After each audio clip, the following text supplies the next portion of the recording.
Francisco Andrés Martínez Romero y sus malabares para sobrevivir que paradójicamente lo convirtieron en el blanco de un crimen. Del otro lado del gatillo, el sargento segundo que lo asesinó y cuyo nombre no podemos pronunciar por orden de la justicia. Sin embargo, desde esta editorial lo que sí podemos hacer, y nadie nos puede impedir aquello, es reflexionar sobre lo que está política y socialmente enquistado detrás del homicidio de este artista callejero de Panguipulli.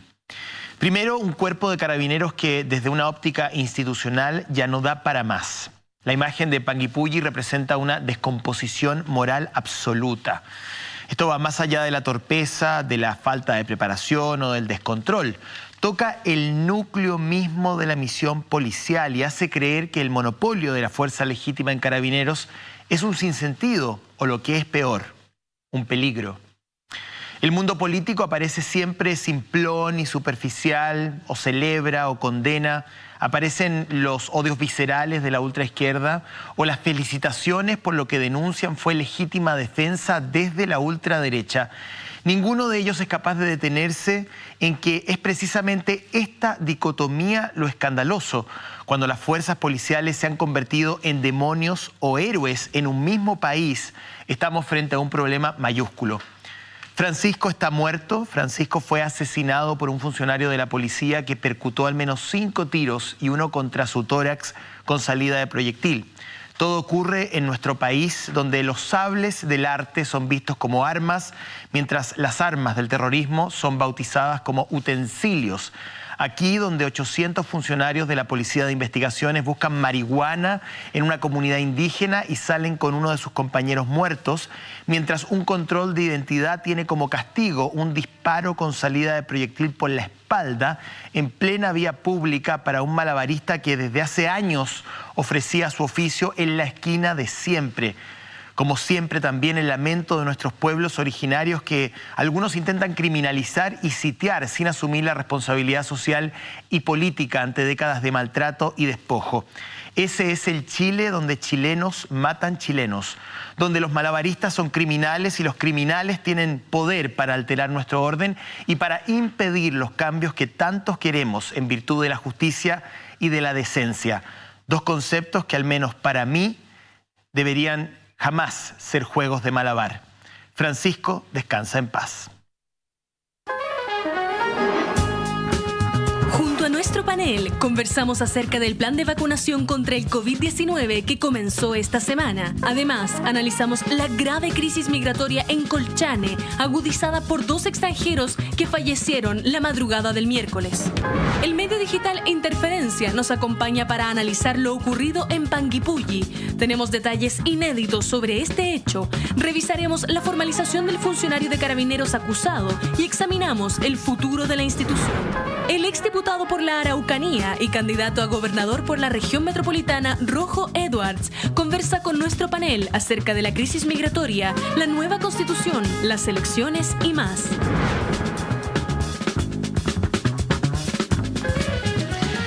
Buenas noches, ¿cómo están ustedes? Gusto en saludarlos. Gracias por dejarnos llegar a su casa con el análisis de la contingencia de esta semana. Un día bien oscuro, bien triste. En primer lugar, queremos hacerle llegar nuestras condolencias a la familia de Francisco y también, bueno, exigir justicia por su muerte. Al menos es lo que yo creo. Vamos a entrar con el análisis de lleno. Está con nosotros Yasna Levín. Hola, Yasna. Buenas noches. Paula Molina, ¿cómo estás? Bien, muy buenas noches. Y desde Estados Unidos, Alejandra Matus. Buenas noches. Hola, buenas noches. Partamos con la pauta libre de esta semana. Alejandra Matus. Yo quería comentar sobre el tema de la muerte de Francisco. 2 temas que pueden quedar oscurecidos por el hecho mismo. El primero es la institución llamada control de identidad. Control de identidad por la presunción de que se pueda cometer un delito. Esta normativa que permite a Carabineros solicitar el documento de identidad a una persona fue el resultado de una negociación política para terminar con la antigua institución que era detención por sospecha. Antes de que existiera este control de identidad, la policía podía detener a cualquier persona por sospecha, por la idea de que pudiera eventualmente cometer un delito. Y por supuesto que esto se aplicaba siempre a personas cuyas características físicas a la policía le parecían delincuentes. Personas morenas, personas que, de los barrios populares, personas de rasgos indígenas que terminaban detenidas por la famosa sospecha. Esta nueva normativa exige como requisito para pedir el carnet no solo la apariencia de una persona física, como antiguamente, sino que algún indicio de que esa persona esté a punto de cometer un delito o que esté enmascarada, es otra de las condiciones que pueden permitir a la policía solicitar el carnet de identidad. Y a mí me parece que a todas luces un joven haciendo malabarismo en una esquina no está a punto de cometer un delito, ni está cometiendo un delito, ni estaba encapuchado para que se gatillara esta opción policial. Hemos leído en la prensa que los carabineros estaban ahí con un supuesto plan verano, que habitualmente le piden el carnet a personas que ellos deciden. Entonces, por lo que vemos en la práctica, la detención por sospecha sigue tan viva como siempre, porque el criterio de carabineros no es el riesgo de que se cometa un delito, sino que una persona que le parece peligrosa. Y a la policía le parece peligrosa cualquier persona que no encaje con los prototipos establecidos de personas de bien. Yo creo que esta tragedia parte por ahí, parte en considerar que ciertas personas son peligrosas solo por ser, por estar, por la función que hacen. Para ciertos indicadores, las labores que hacía Francisco es empleo. En los indicadores del INE, el 20% de las personas en Chile trabaja por cuenta propia. Entre ellas, los malabaristas están en los índices de empleo, son personas con empleo. Para otros indicadores, Francisco también sería un microemprendedor. Cuando el gobierno sale a jactarse de las cifras de microemprendedores, incluye oficios como los de Francisco. Pero para la policía, Francisco es un presunto delincuente al que hay que pedirle la identidad y que cuando se niega le disparan primero en las piernas y luego se produce la reacción de Francisco de abalanzarse sobre él. Pero ¿cómo reaccionarías tú si te disparan en los pies por no tener tu carnet de identidad?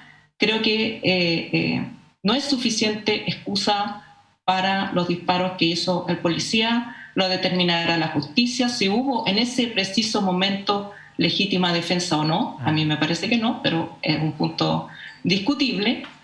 Lo que no es discutible es los criterios con que la policía actúa, a quién le pide carnet de identidad, a quién considera peligroso y a quién considera persona de bien. Y lo hemos visto reflejado en otro caso anterior de esta persona que en la plaza de armas desenfundó un arma. La policía no tenía cómo saber si esa arma era de balas verdaderas o era un arma de fogueo, y fue reducida como uno espera que la policía reduzca a las personas que cometen delitos, que es deteniéndola y llevándola por medios coercitivos no letales a una comisaría para hacer la denuncia correspondiente, porque recordemos también que en Chile no existe la pena de muerte, y aunque existiera, Alejandra, serían los tribunales los encargados de aplicarla y no la policía en las calles. Sí, yo coincido en parte con tu análisis. La justicia tiene que hacer una investigación, evidentemente. La imagen me parece que habla por sí misma, digamos, y lo que no dice, bueno, se tendrá que investigar desde el Ministerio Público, así que yo creo que sería irresponsable casarse con una hipótesis de un tema tan sensible. Pero voy a hacer otro punto que lo puse en la editorial y bueno, es mi punto, digamos, después ustedes pueden opinar sobre aquello, que tiene que ver con la responsabilidad política de todo esto. Más allá del sargento segundo y su legítima defensa, de su óptica, la institución de Carabineros ya sabemos que está en una crisis, no podemos esperar más de ella, lamentablemente, en este momento. Y por otro lado tenemos a un malabarista y bueno, en fin, ya sabemos cómo terminó la historia. Pero el simplismo, el encuadre básico, lo ramplón en que aparecen los políticos abordando este tema me parece peligroso. Me parece que Chile es víctima de sus políticos, fíjate. O sea, es peligroso. Realmente uno escuchaba opiniones cruzadas y tú no sabías si estabas frente a un coliseo romano o efectivamente ante servidores públicos. Da vergüenza. A mí me parece... Y con esto termino. Da vergüenza además que en el marco de este hecho puntual, pero además de la crisis en Colchane, que ya vamos a entrar al tema de los inmigrantes ilegales, donde tiene que desplazarse el ministro del Interior, el subsecretario, en fin, no interrumpan el receso parlamentario. O sea, ya es una señal de indolencia burda, creo yo. Y aquí hay una responsabilidad política de la reforma Carabineros, de todo lo necesario, la misma ley a la cual Alejandra Mato hace referencia, el control preventivo, aprobado durante el gobierno de Michelle Bachelet año 2016. Y ahora todos salen a mostrar lo que dijeron ese día, si estaban en contra o a favor. Es burdo, es peligroso, tenemos que elevar el nivel. Eso es lo que yo creo. Disculpa, Alejandra, es que me quiero aprovechar de la alusión a la responsabilidad política de José Antonio, porque es bien relevante. O sea, aquí hay responsabilidad policial sin duda y hay mucho paño que cortar al respecto. Pero la responsabilidad política de haber aprobado y promulgado esa ley de control preventivo de identidad, contrariando toda la evidencia académica nacional e internacional. Hay un estudio de la London School of Economics que dice que un negro tiene 25 veces más de posibilidades de ser controlado en su identidad que un blanco. Hay personas inocentes que también, de acuerdo a los mismos modelos, son detenidas o controladas en su identidad 30 veces durante su vida por su sola condición o aspecto físico. Y aún así se promulga esta ley en 2016 y no es verdad que fue una ley del gobierno de Michelle Bachelet. Hay que ser más riguroso. No, sí te voy a explicar. Es semi-verdad por lo siguiente. Esto se promulgó en el marco de la ley corta de antidelincuencia. Se presentó una moción parlamentaria que patrocinó el entonces ministro Jorge Burgos y, de acuerdo a antecedentes del momento que fueron desde luego trascendidos, fue a contrapelo de la propia presidenta. Pero tiene su coherencia esa versión porque toda la oposición, con excepción de la bancada demócrata cristiana y de el senador del PPD, Felipe Arboe, votaron en contra. Entonces, sí, yo solamente... A lo mejor respecto de la ley específica, ok, podemos salvar a la figura de la presidenta o a un grupo de parlamentarios, pero de toda esta gran crisis yo no voy a limpiar aquí a la izquierda. Me parece tan responsable como la derecha en muchas de sus decisiones y en muchos de sus análisis.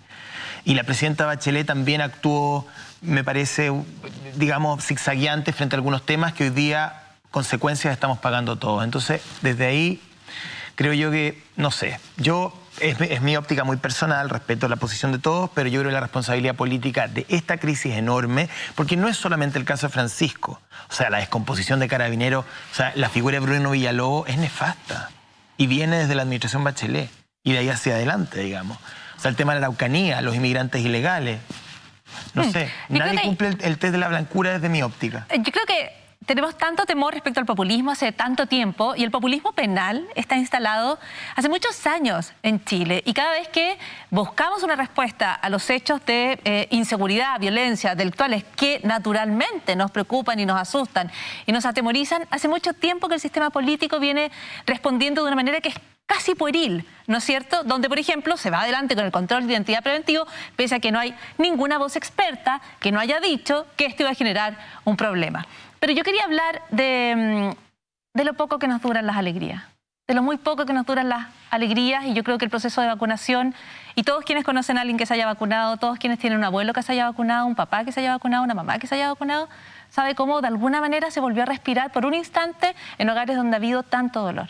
Y esas alegrías donde además la vacuna llega de manera igualitaria, porque aquí no llega primero a los que tienen más plata, y no llega primero a los que tienen ISAPRE seguro, les llega a todos por igual y llega primero a los que más lo necesitan. Y en ese momento de pequeña alegría, en ese calor que se siente en el corazón cuando volvemos a ser comunidad, cuando volvemos a ser una república, cuando volvemos a ser un país, viene una muerte en plena tarde, vienen las balas, viene el dolor, viene el shock, viene el fuego, y terminamos donde mismo. Y a mí me parece que un país que no es capaz de ponerse de acuerdo, de conseguir las conversaciones técnicas de calidad, informadas, que nos lleven a resolver, por ejemplo, la crisis que tiene Carabineros, es un país que duele.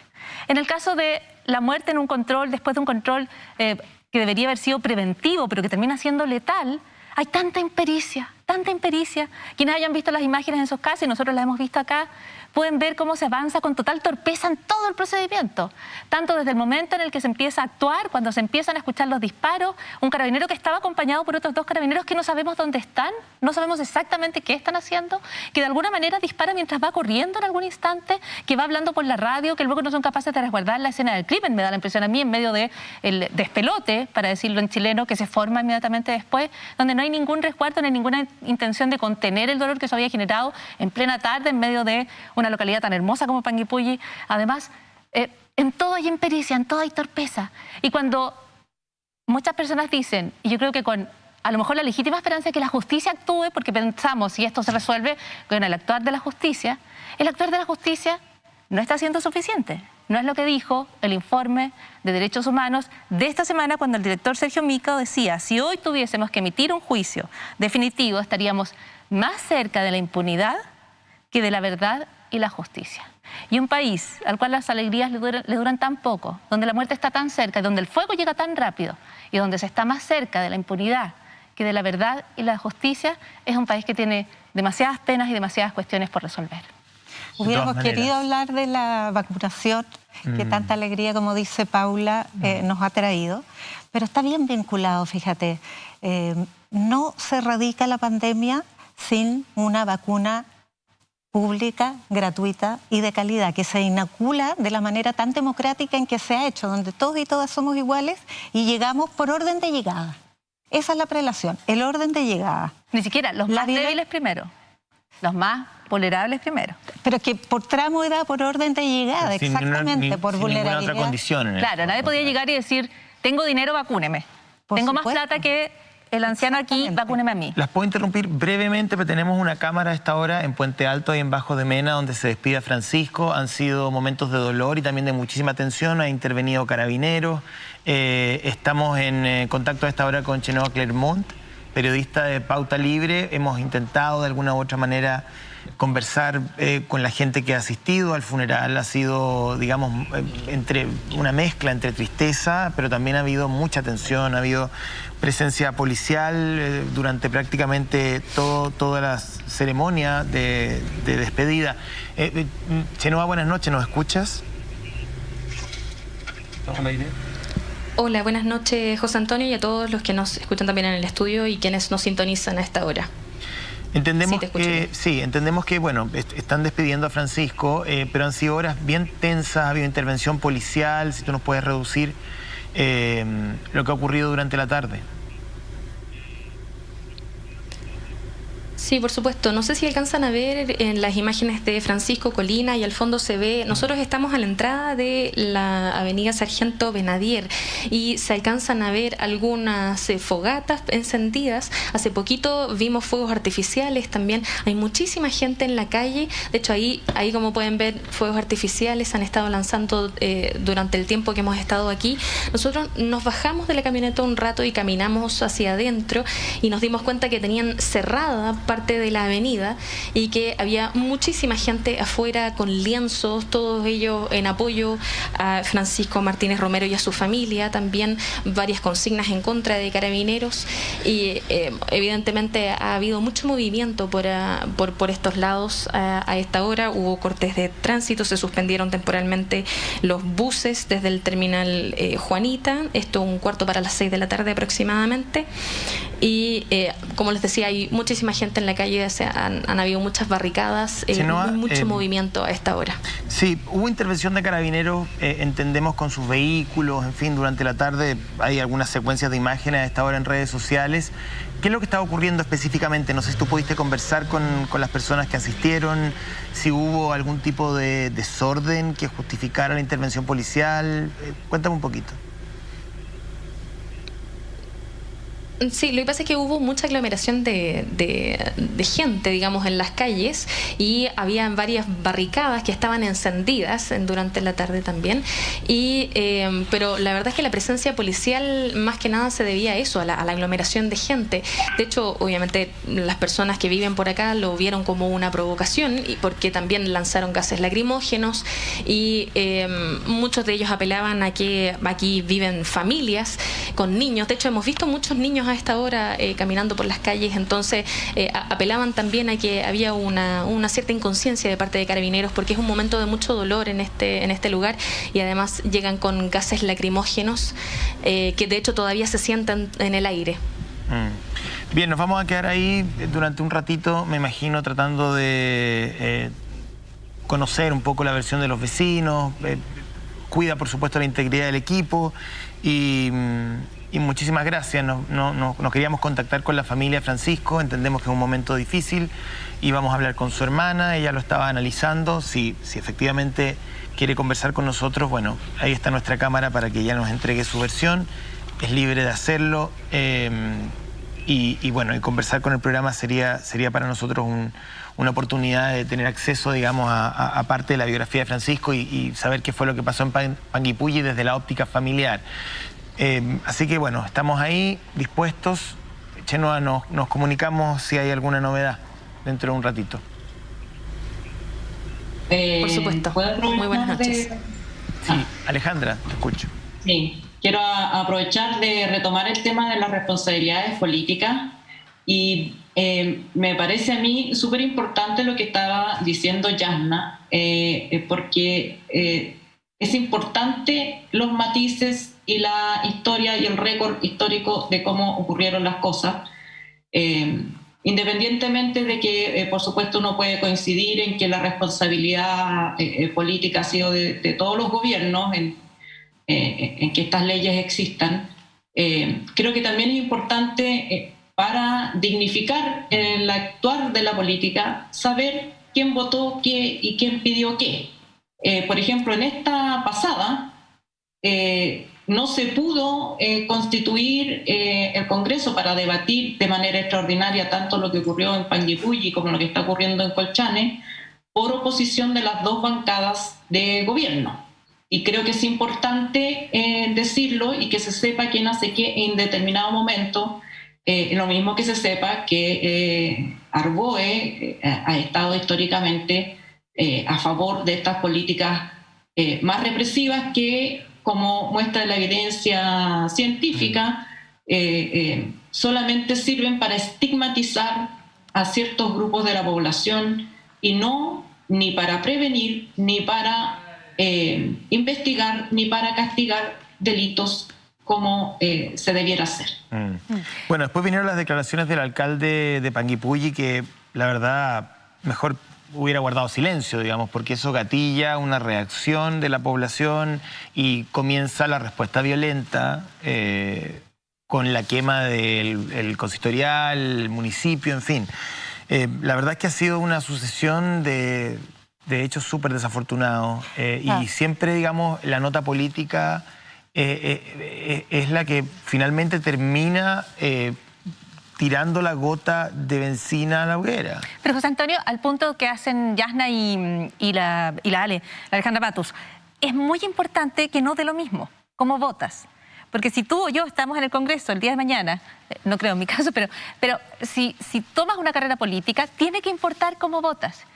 Porque si da lo mismo y la culpa va a ser de todas las personas que están en política o de todo el Congreso, entonces no hay ningún incentivo para que yo vote en conciencia. Para quienes votaron en contra del control de detención, que yo creo que no se trata solo de este control de detención.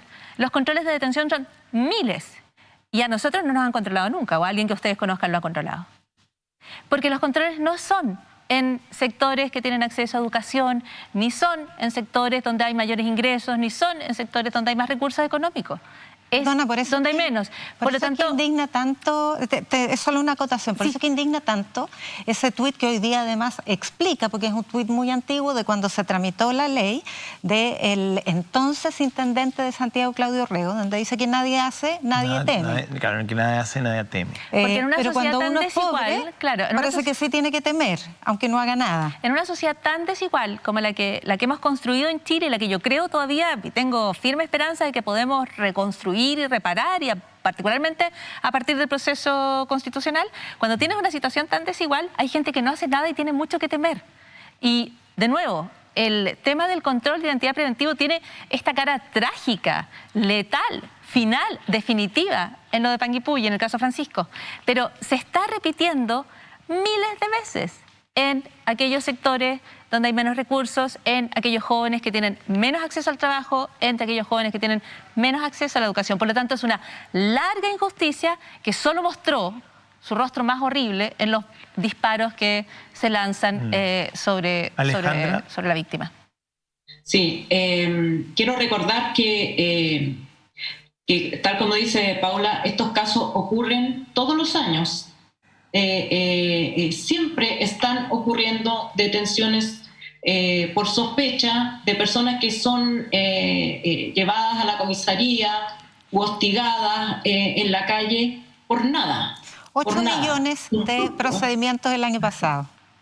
Incluso hay personas que pueden tener antecedentes policiales, pero una noción básica de la justicia es que si tú cometiste un delito, pagaste tu pena, ya no eres culpable de nada.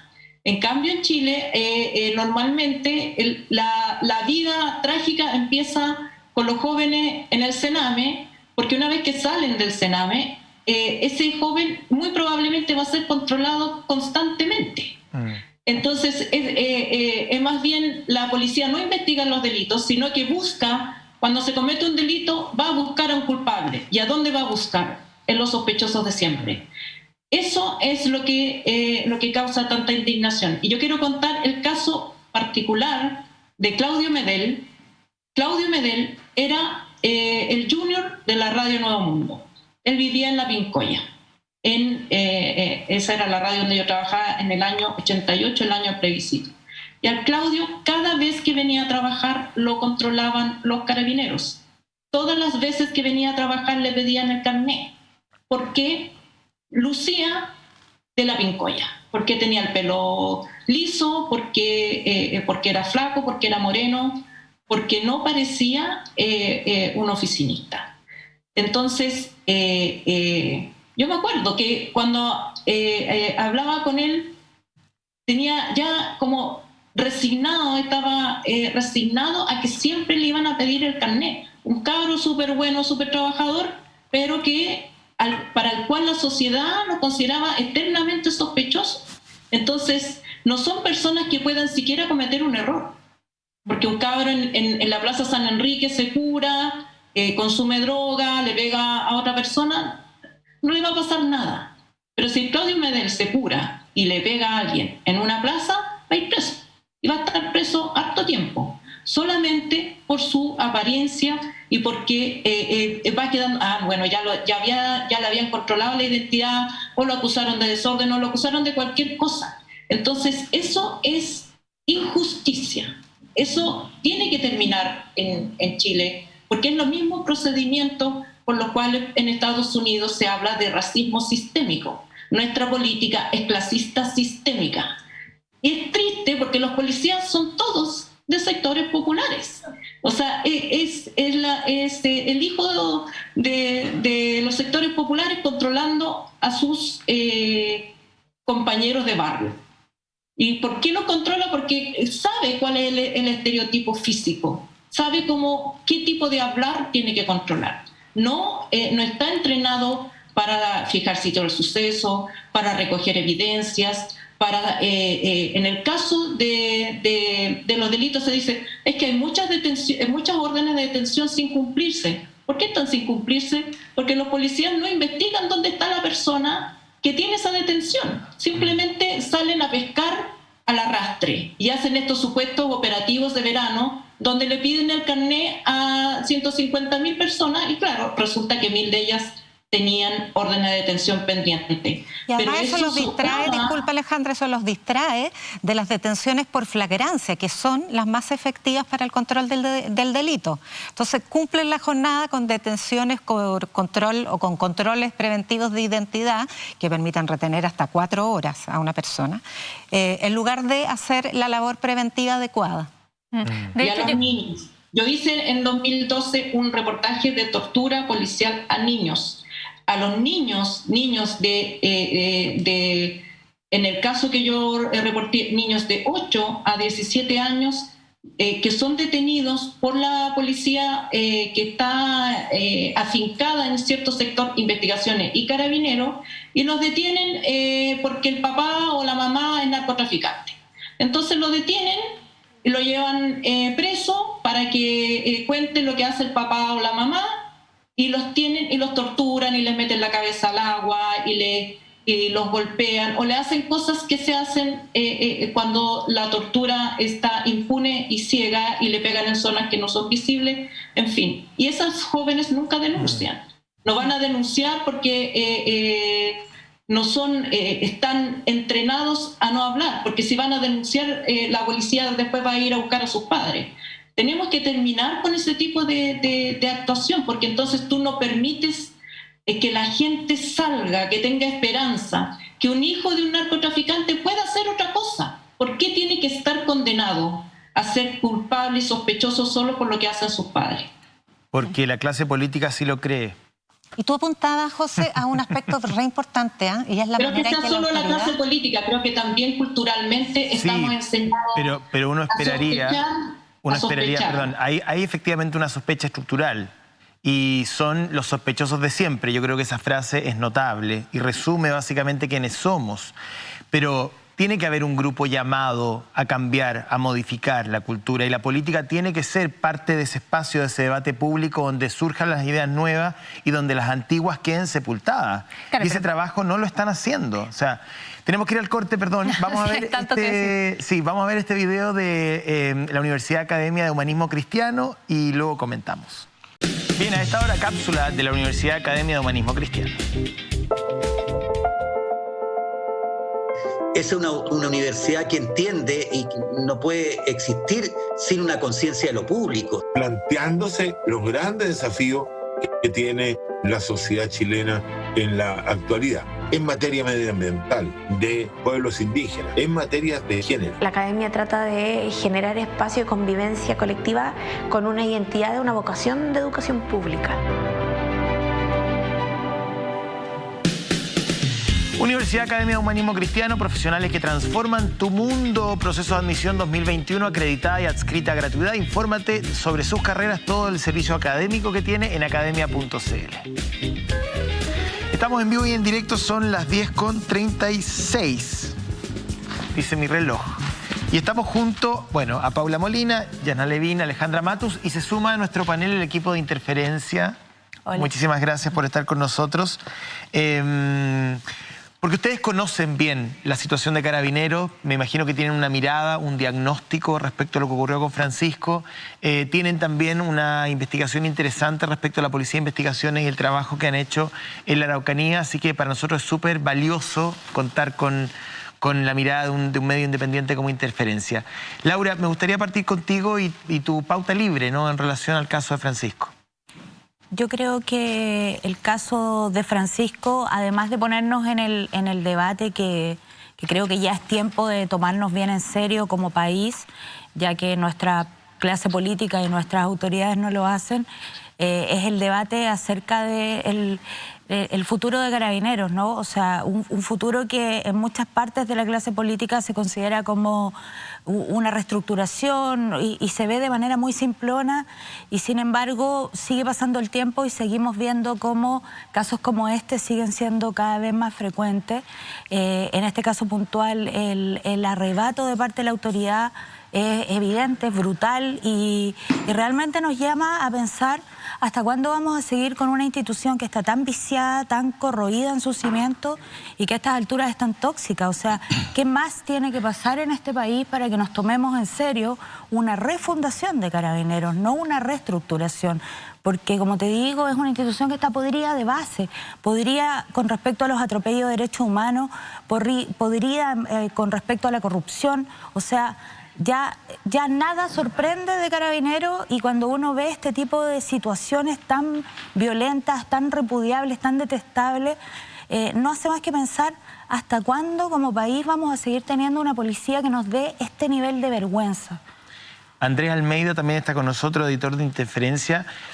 Yo creo, eso sí, que la institución es muy necesaria. Lo que pasa es que hay una dicotomía ahí. La policía es necesaria. Exacto, una institución, pero la institución que es básica. de Carabineros no. No, digamos, claro, porque finalmente hay una delegación legítima de la fuerza que es necesario para garantizar ciertos derechos y también evitar, digamos, las transgresiones a la ley. Pero no hemos podido llegar a un consenso. Yo lo decía al inicio del programa, esta suerte como de oportunismo político de utilizar los errores de Carabineros a favor o en contra, digamos, desde los dos extremos, lo único que hace es llevarnos al peor de los mundos, cuando el policía es o el héroe absoluto o el demonio mismo en un mismo país y para los mismos ciudadanos. Quiere decir que efectivamente estamos en una dimensión paralela. Yo creo que de ahí no podemos pasar. O sea, esto ha llegado ya a un estadio donde efectivamente la reforma es urgente. Andrés, me gustaría escucharte. No, coincido con Laura. Creo que la refundación es poco. Yo creo que en este momento hay que pensar ya... O sea, una reforma es poco, la refundación es necesaria. Son demasiadas las luces que se han dado históricamente. Siempre se ha hablado de Carabineros como una institución muy querida, pero no hay que olvidarse que hay muchas señales que datan incluso de la época del gobierno de Elwin, que recuerdan esta costura entre el poder político y Carabineros, cuando fue, por ejemplo, el ataque de policías en el Apumanque, donde cayeron varios civiles y donde el poder político justificó ese ataque. Esto se parece mucho a ese momento en el cual, con la estrenada democracia, el poder político decidió dar una especie como de carta blanca a Carabineros para generar un montón de situaciones que se fueron sucediendo. Quizás traer una perspectiva histórica puede ayudar a ver cómo social e históricamente hemos ido permitiendo que Carabineros tenga unos niveles de abuso que ahora llegan a niveles, digamos, inaceptables, pero esto no es nuevo. O sea, es cosa de pensar en el caso de Gollado. No es que quiera irme tan atrás, digamos, pero si uno hace la perspectiva y traza la línea histórica, evidentemente, saliendo de una dictadura como la del general Pinochet, en cuanto se pudiese o en cuanto fuera posible, recordando al expresidente Elwin, había que entrar a hacer una reforma que terminara con las autarquías de los organismos de seguridad y defensa. Y eso no se hizo, a mi entender. Laura, entiendo tú conversaste con el entorno directo de Francisco, a ver si nos puedes contar parte de ese reporteo. Sí, nosotros hemos estado profundizando en el tema. Yo tuve la posibilidad de conversar con amigos de él. La esquina en la que él trabajaba, que era una de las más concurridas de Panguipulli, era una esquina donde trabajaban alrededor de 10 artistas. Aproximadamente en el verano había subido un poco más la cantidad. Varios de ellos llevan años en Panguipulli, otros son artistas que vienen solo en el verano. Estaban muy organizados, como Francisco participaba de la agrupación social de Panguipulli, tenía un rol muy activo, de hecho tenía un rol determinado, por ejemplo en las marchas, era del grupo de contención que estaba en la primera línea, y era una persona muy sociable, muy querida. Él, cuando no hacía malabarismo, hacía artesanía. Todos los vecinos lo conocían, fue muy activo, por ejemplo, en las movilizaciones del último año. con su arte y también con su capacidad organizativa y de debate.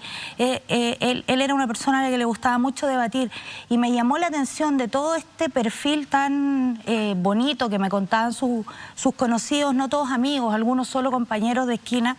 Me llamó la atención que ellos hicieron mucho hincapié en que habían sufrido persecución persistente. Y Francisco era uno de ellos. ¿En qué sentido, perdón? Controles de identidad permanente, ellos llevaban muchos años ahí, los carabineros los conocían, algunas veces los detenían por algunas horas, siempre les pedían el carné a Francisco particularmente. O sea, había hostigamiento. Había un hostigamiento, en boca de ellos había un hostigamiento, no me cabe duda. O sea, no hay que olvidar que Panguipulli es la misma ciudad donde murió Macarena Valdés, la dirigente medioambiental. O sea, Panguipulli y el Poder Judicial y los carabineros de Panguipulli vienen con una historia confusa de situaciones no aclaradas y complejas, ¿no? Investigativas, y bueno, el caso de Macarena Valdés lo evidencia.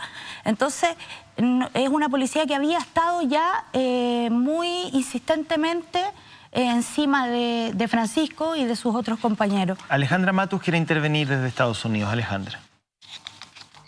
Sí, me parece que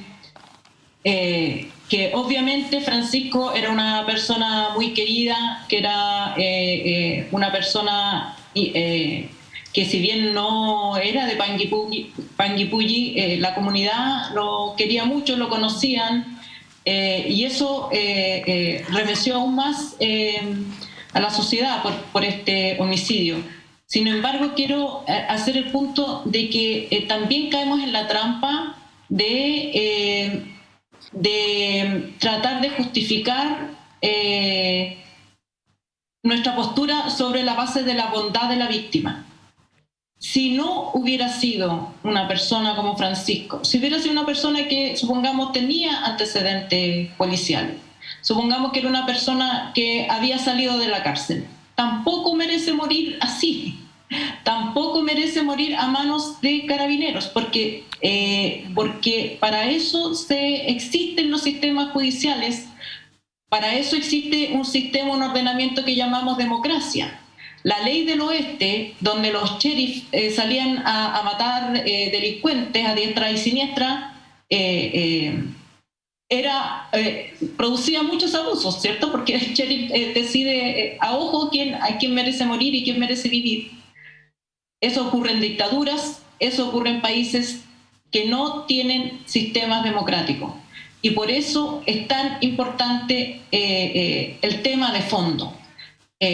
Yo creo que es muy triste que Francisco, un joven que no hacía otra cosa que vivir en la calle, que hacía malabares, haya muerto de esta manera, pero también sería injusto si fuera una persona que sí tenía antecedentes penales, porque los carabineros no pueden tomar la justicia por sus manos, no pueden asesinar a una persona porque no muestra el carnet.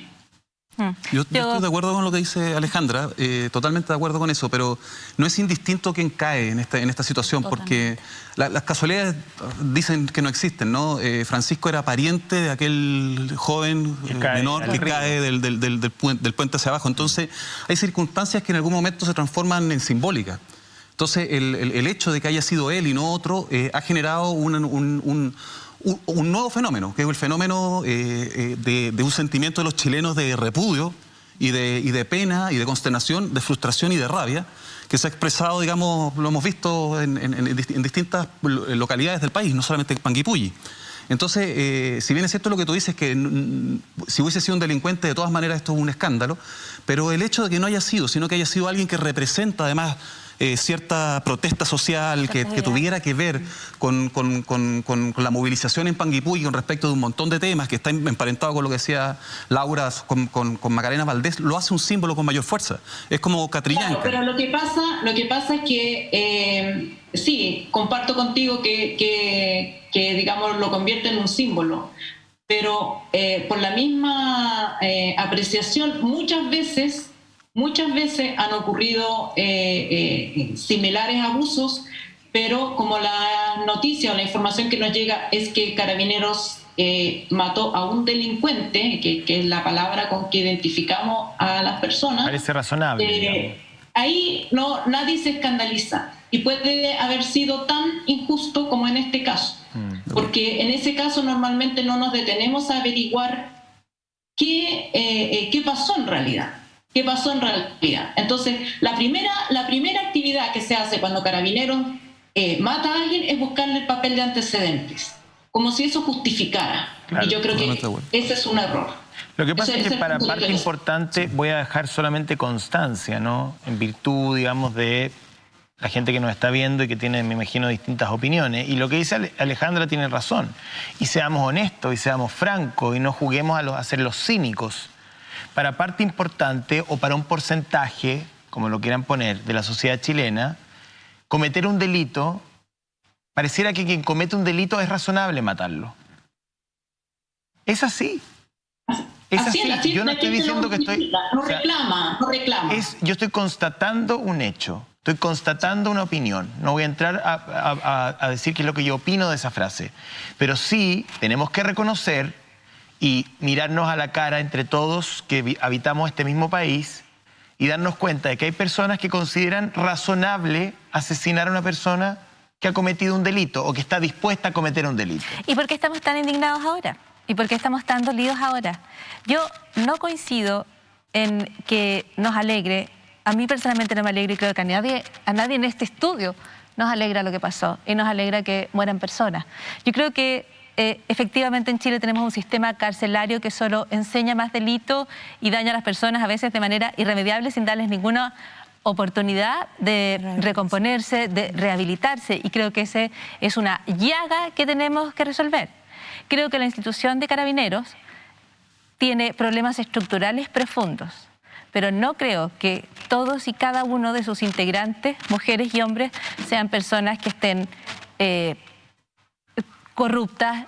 Yo creo que incluso podrías, como se ha dicho, de hecho no tengo sino motivos para pensar que Carabineros es una institución tan desigual como tantas otras instituciones en Chile. Yo creo que proyecta la misma desigualdad de la sociedad chilena. Ciertamente, y yo creo que un proceso de reconciliación en Chile y de reestructuración y de refundación de Carabineros pasa, yo creo, por recuperar lo que hay ahí todavía de valor en una institución. Hay pocas instituciones que estén en el punto de la total aniquilación. Yo creo que tenemos que ser capaces de encontrar puentes, y esos puentes pasan probablemente por más que una reforma, coincido contigo. Esto no es una reforma, esto es cambiar la manera en que Carabineros se relaciona con la ciudadanía. Y finalmente coincido, y no puedo sino coincidir más con Alejandra, cuando dice que no es relevante si la persona que muere en la calle era... Podría haber sido una persona pesada. O podría haber sido una persona que no fuera particularmente simpática. Nadie merece morir en la calle a las 4 de la tarde de 5 balazos solo. Por lo tanto, creo que... En un control de identidad. En un control de identidad. Porque, ojo, a veces, en medio de lo que ha ocurrido, uno podría pensar, bueno, aquí había un delito, se lo pilló en flagrancia, ¿no es cierto? Y eso a lo mejor es un elemento que vamos a tener que considerar, pero no, esta persona no estaba haciendo nada. Solo quiero aportar esos matices para poder mirar el tema de una manera en que encontremos algunos lugares donde encontrarnos. Laura y Andrés, a ver, ¿qué sí, bueno, con respecto a la historia detrás de la persona a la que le llegaron los balazos y terminó muerto en Panguipulli, básicamente es la historia recabada con las amistades, que es lo que tú me preguntabas. O sea, creo que ninguno aquí piensa, como tú dices, que por una parte que todos los carabineros sean iguales o que estén todos corrompidos, sí la institución, y creo que ahí hay que hacer un hincapié. Hoy día, por ejemplo, nosotros entrevistamos a Carlos Gutiérrez, cientista forense, exfuncionario de Carabineros por 18 años, panelista de este canal también, y él hizo un análisis, él que ha modernizado muchas policías en Latinoamérica, hizo un análisis acerca de Carabineros y terminábamos llegando a la misma conclusión. Si bien es cierto que Carabineros también es una institución desigual y donde los carabineros de a pie lo pasan pésimo, hemos visto casos donde han tenido hasta que pintarle las casas a sus superiores, etcétera, un montón de abusos de todo tipo,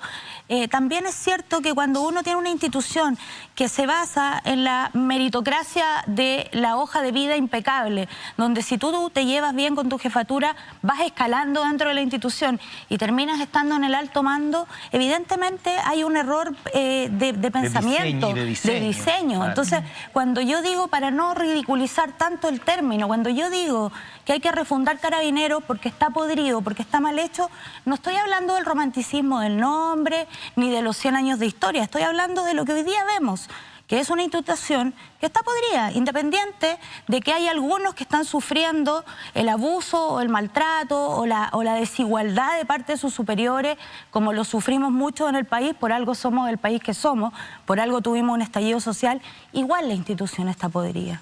Igual eso no tiene vuelta. O sea, ¿qué harías, por ejemplo? Vas a sacar 5 generaciones que vienen corrompidos o por derechos humanos o por problemas financieros y vas a generar la misma institución desde las bases con Carabineros que estén en el alto mando a los 20 años. O sea, evidentemente aquí hay una discusión de fondo que creo que se superficializa mucho cuando empezamos a hablar de si lo dejamos como Carabineros o no. O sea, acá hay una institución que tiene un nivel de corrupción alto en muchos aspectos, tiene totalmente trastocados los valores con respecto a los derechos humanos. En eso sí coincido también contigo, que realmente pareciera que estamos con los mismos Carabineros de los 80, vemos atropellos de derechos humanos persistentemente. Ahora, con total impunidad. Voy a hacer un quiebre, perdón, encuentro súper interesante tu línea de análisis y la de Andrés también.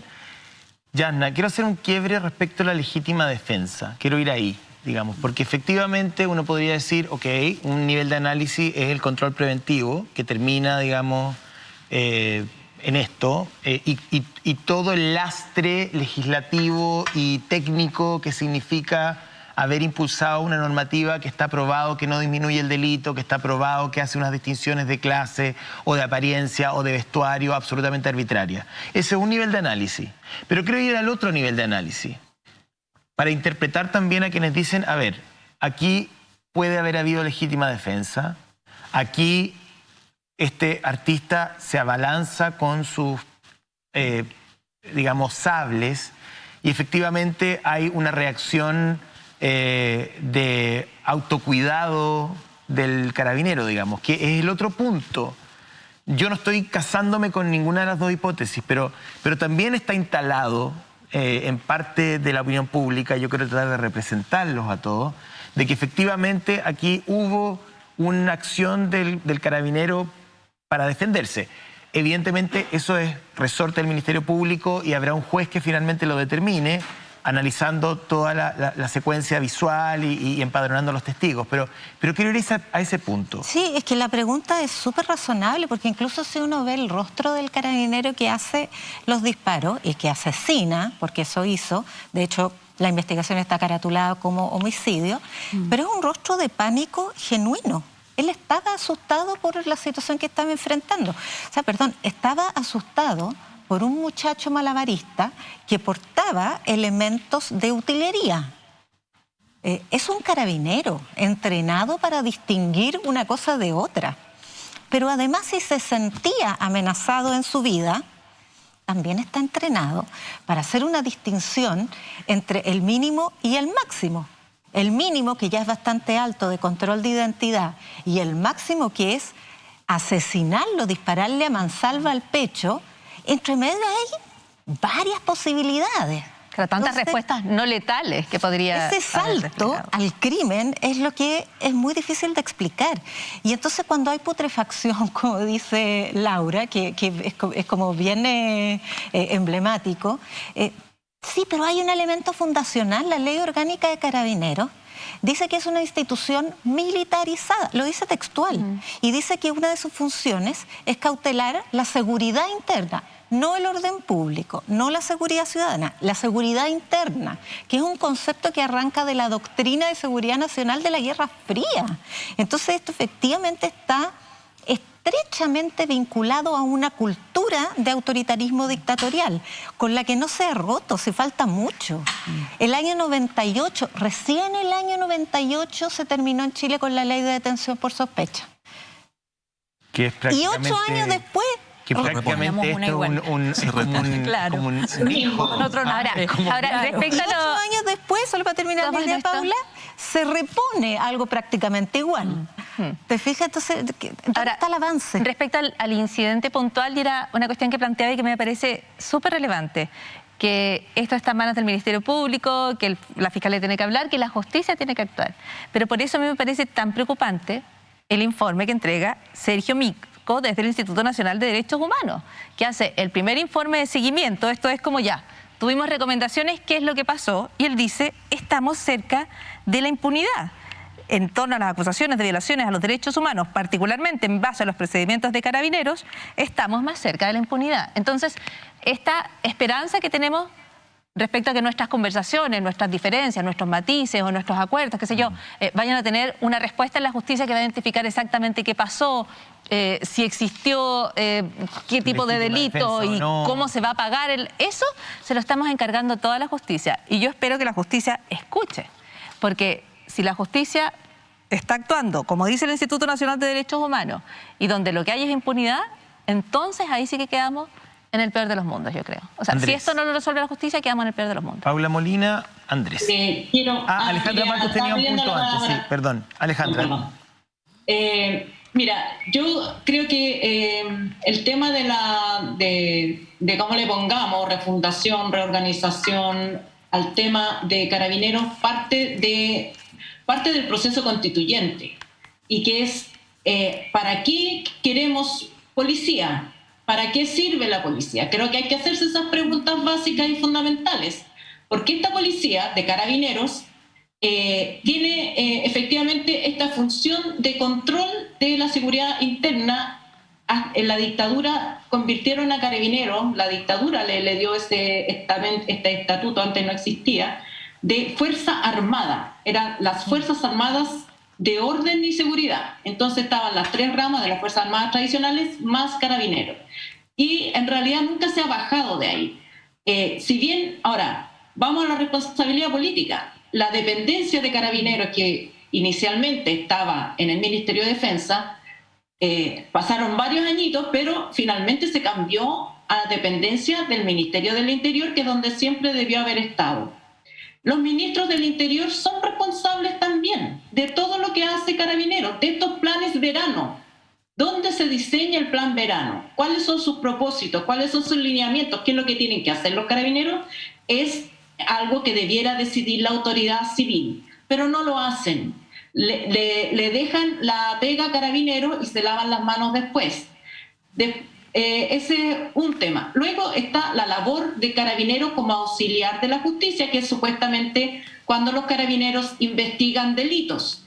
En ese caso, tienen que aplicar métodos científicos y con respeto a los derechos humanos. No se investigan los delitos agarrando a cualquier persona en la calle.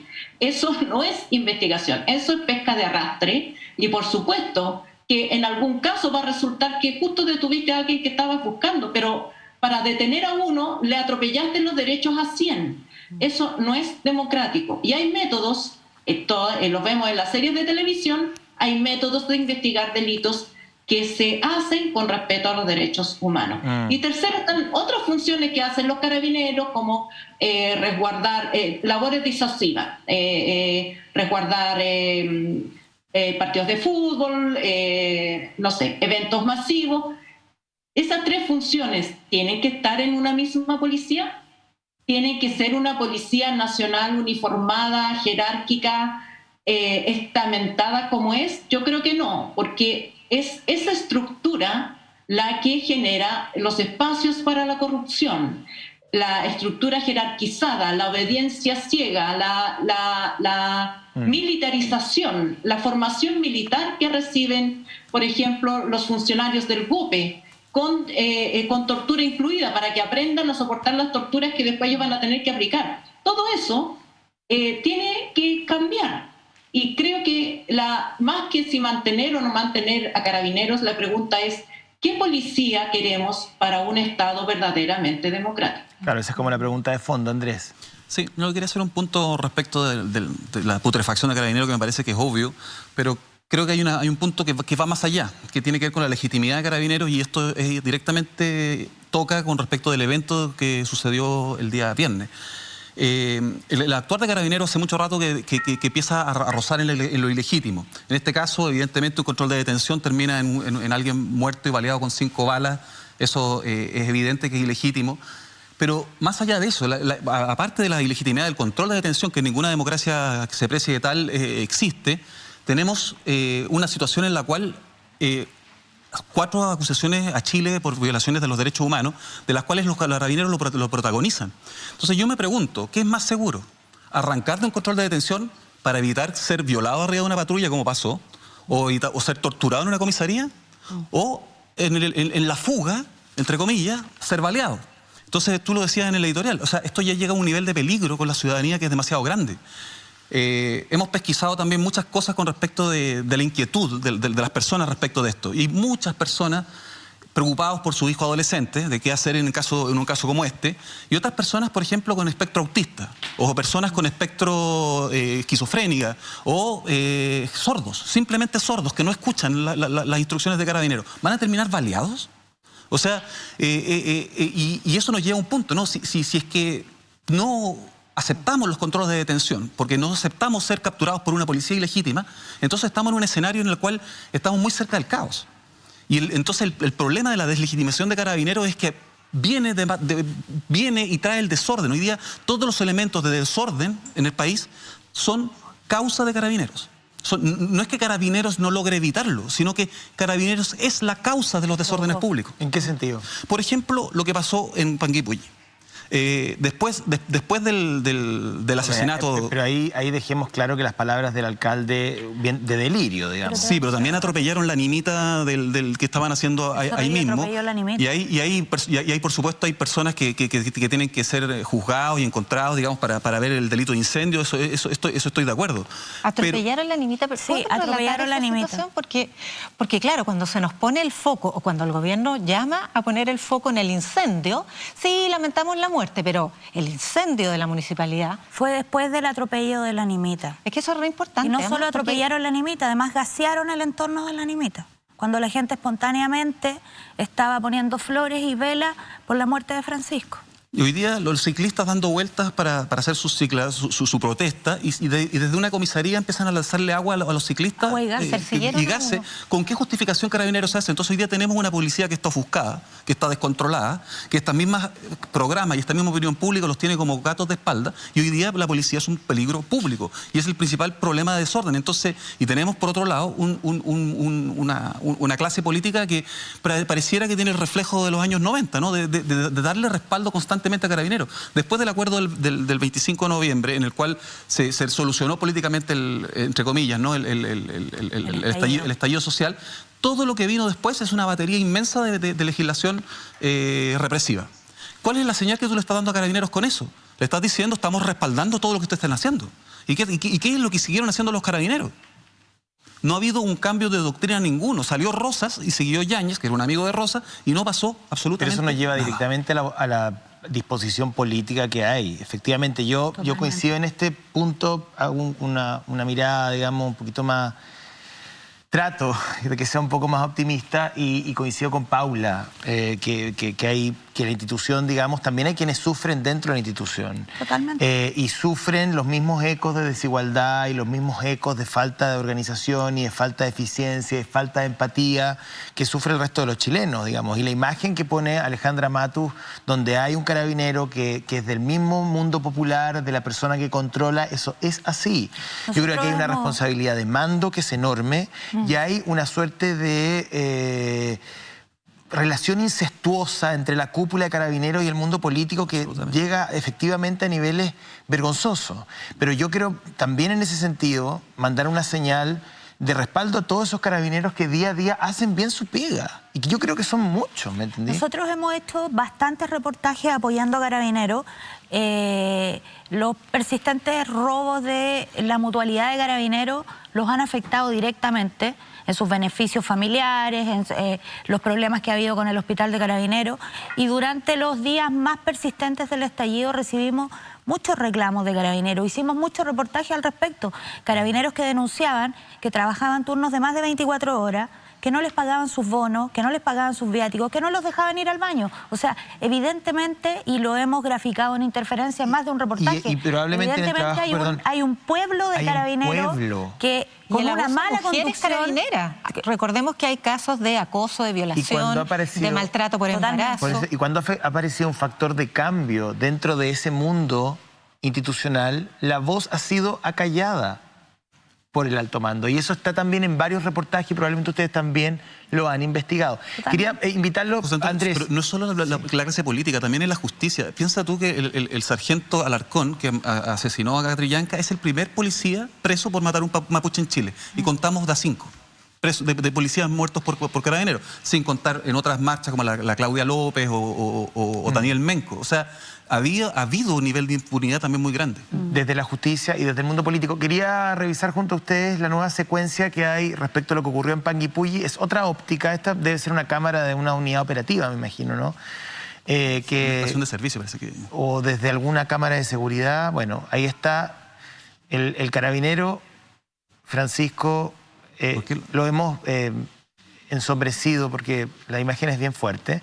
Se ve que efectivamente Francisco avanza con los machetes en actitud de ataque, eso sí se ve, pero luego se cae.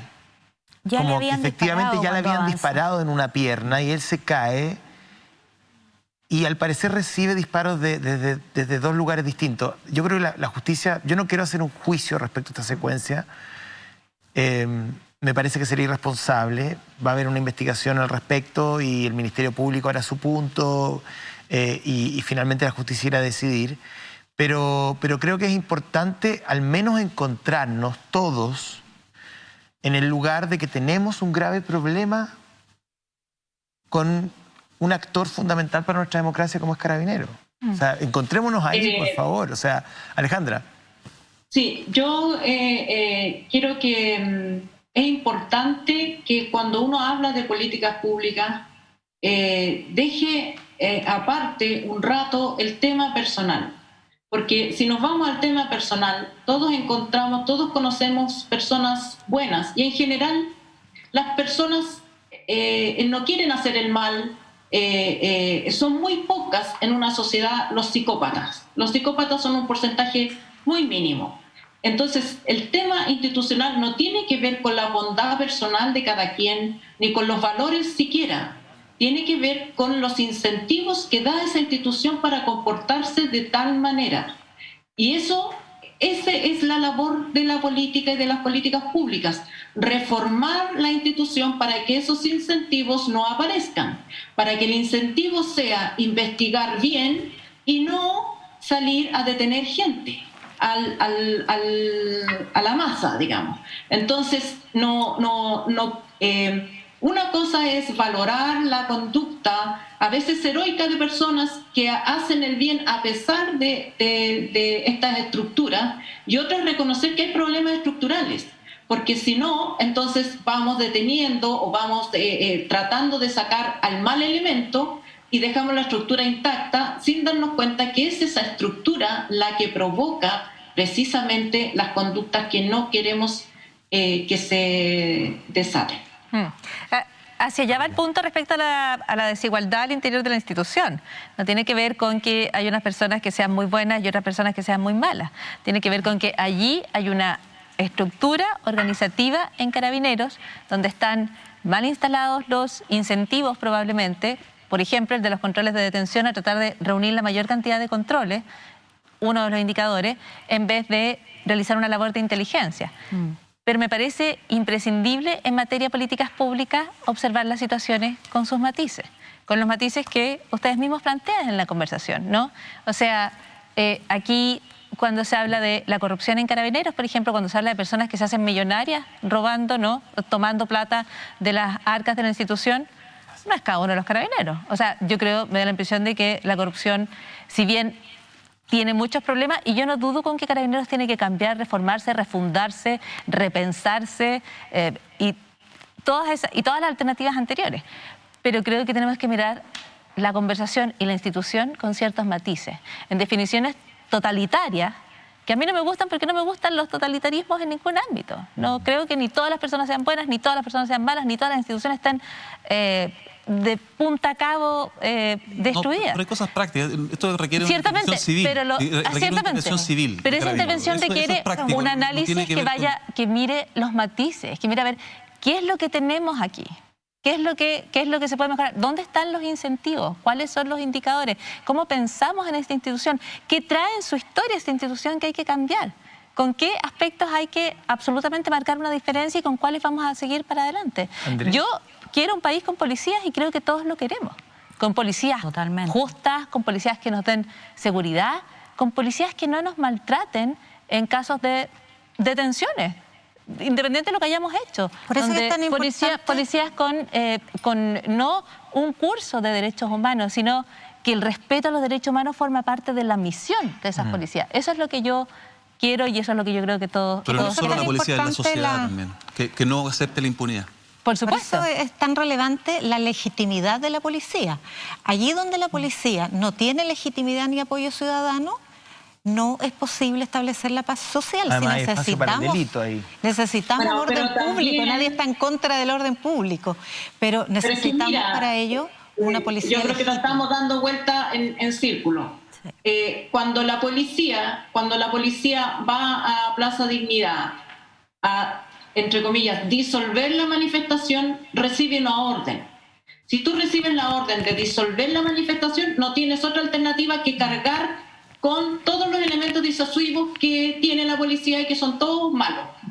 Son gases lacrimógenos, son acciones violentas.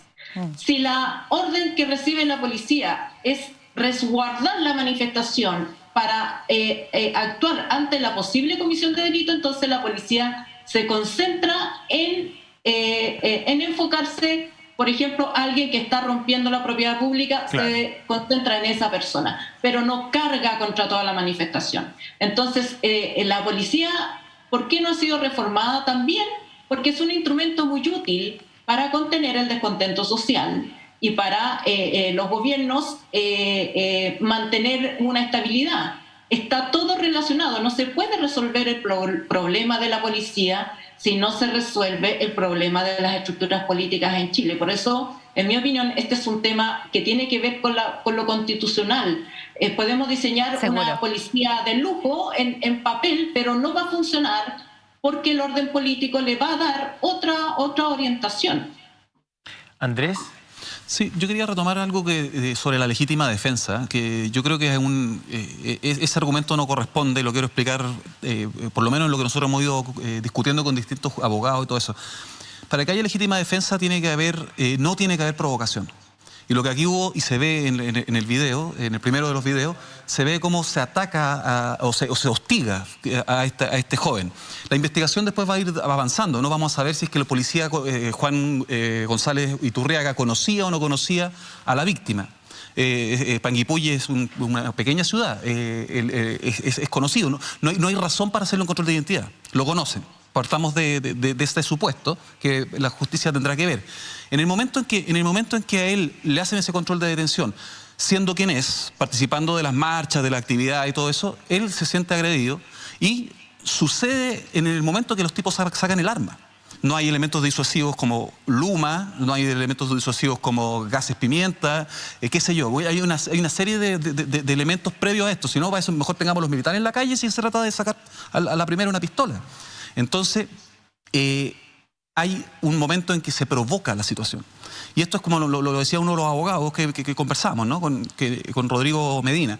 Él decía, es lo mismo que tú vas a un bar y le tocas la oreja a un tipo ahí y lo empiezas a insultar y le empiezas a decir eso, y después va el tipo, se te abalanza para pegarte un combo y tú le plantas un botellazo en la cabeza y lo matas. Eso no es legítima defensa. Tú provocaste esa situación. Entonces, la pregunta es, para que haya legítima defensa también tiene que haber una agresión ilegítima. ¿Cuál es la agresión ilegítima? Bueno, ahí los abogados no están muy de acuerdo. Porque hoy día hay controversia. Opinaban varios abogados. Pero ojo, no es solamente la legítima defensa, sino que también es el cumplimiento del deber. Y para que haya para que un policía zafe de una situación de un homicidio, tiene que haber necesidad. ¿Cuál es la necesidad de hacer ese control de detención? Si provocaste la situación completa. Es que volvemos al mismo punto, ¿sí? Nos estamos dando vuelta en círculo, es verdad. Alejandra tiene razón. La secuencia no es suficientemente clara. Yo creo que ahí el Ministerio Público tiene un trabajo importante. Entiendo que ha habido empadronamiento de testigos, en fin. Ya se han tomado. Pero yo solamente quisiera decir que me parece, y lo dije al principio del programa, el no haber permitido que se volviera a sesionar, no interrumpir el receso parlamentario, me duele. Me parece que había razones suficientes, no solamente por el caso de Francisco, sino que porque ya vamos a conversar con nuestro invitado sobre lo que está ocurriendo en el norte.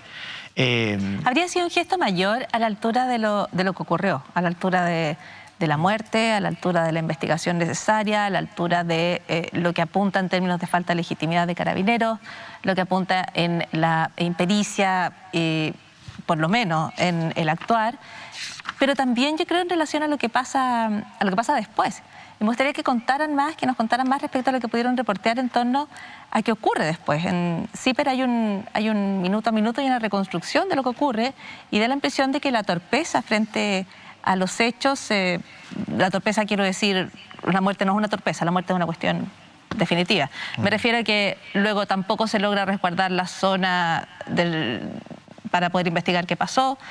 Además se maltrata a las personas que evidentemente estaban choqueadas y doloridas y empezaron inmediatamente espontáneamente a hacer algún tipo de recuerdo. O sea, además el comportamiento posterior tampoco ayuda en nada. Exacto, tenemos que ir cerrando. Palabras al cierre, cortito, Laura, Andrés, no sé si quieren concluir. De alguna forma ya está todo dicho, básicamente. ¿Ah? Sí. Muchísimas gracias al equipo de Interferencia. Siempre son un tremendo aporte para nuestro programa y para el periodismo nacional. De verdad, gracias. Laura. Suscríbanse, 3.000 pesos mensuales. Es bueno, el buen periodismo hay que financiarlo también. 3.000 reporteo hay que responder. Así que es un aporte súper importante, de todas maneras. Muchas gracias a los dos. Gracias. Nos vamos a una pausa cortita. Viene recargado don José Manuel Rojo Edwards, está con nosotros para conversar de todos los temas de la agenda política. Fue diputado, miembro de Renovación Nacional, hoy día del Partido Republicano, candidato a gobernador. Bueno, vamos a conversar con él del caso de Francisco, de lo que está ocurriendo en el norte, de la carrera presidencial. Pauta libre.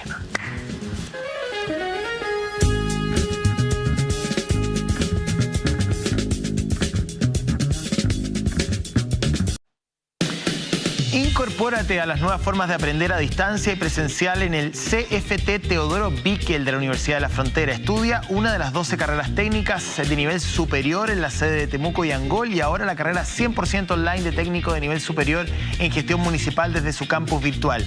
Conoce los diplomados internacionales con más de 20 programas flexibles 100% online.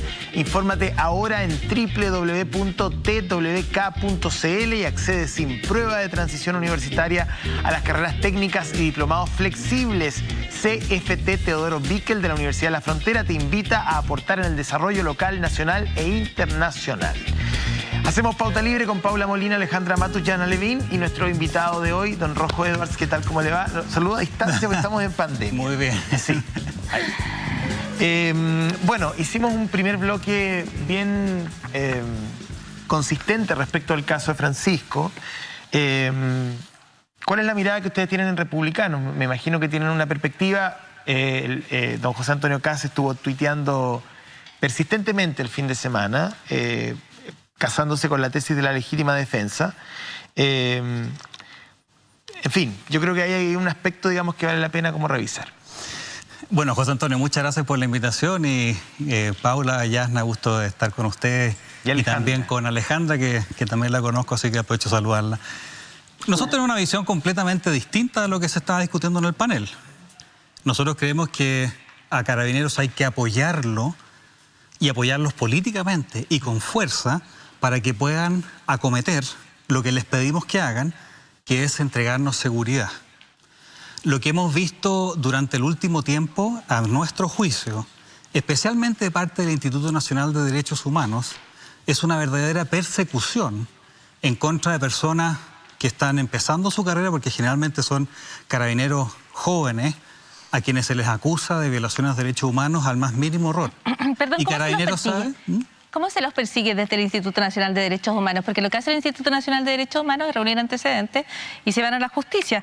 Y los números en que van a la justicia son poquísimos los avances de las investigaciones. Por cierto, porque lo que nosotros vemos que es el actuar del Instituto Nacional de Derechos Humanos es para perseguir, básicamente para perseguir a carabineros. No, pero quiero saber cómo, va corriendo detrás de ellos por la calle, quiero entender bien. A través de todo tipo de juicios, querellas, y de que al más mínimo error el carabinero sabe que lo van a acusar nada más y nada menos que por violación de derechos humanos, y por lo tanto puede terminar preso, termina su carrera, termina su pensión, y por lo tanto es muy difícil actuar para carabineros.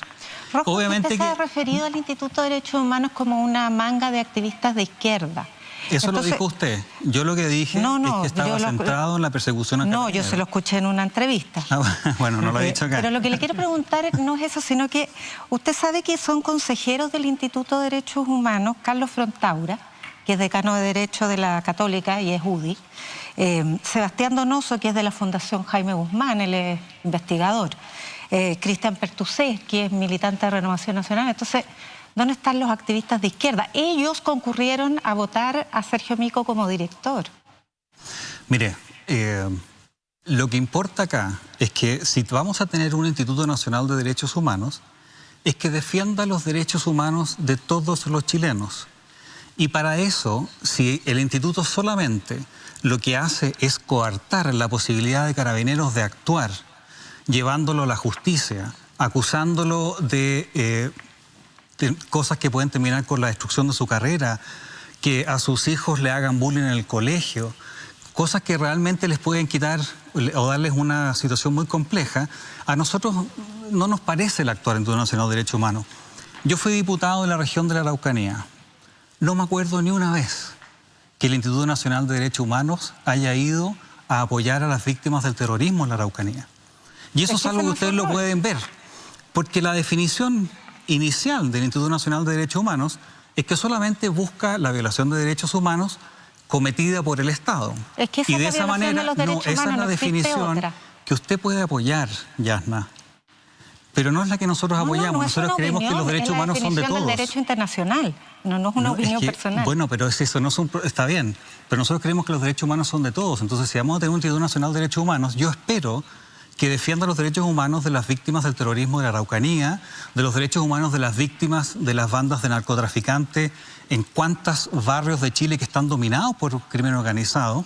Más de 800.000 personas viven en barrios que están dominados por narcos o bandas de crimen organizado. Ahora, perdón, pero Rojo, siguiendo la línea de mis compañeras, en este caso particular de la muerte de Francisco, cuando usted dice hay que dar un respaldo importante a Carabineros, ¿eso significa que usted no hubiese hecho una investigación, que hubiese respaldado al sargento segundo? Digamos, ¿cuál es el escenario de respaldo ante lo que vimos en Panguipulli? Bueno, eso es un caso aislado que lo podemos conversar y es interesante verlo. Yo creo que aquí se configura de lo que veo en los videos, José Antonio. Puede haber otra información que yo puedo tener equivocada.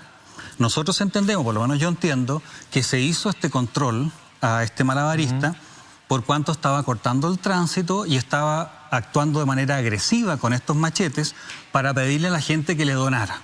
Y por lo tanto muchos vecinos de Panguipulli reclamaron por el actuar de estos malabaristas.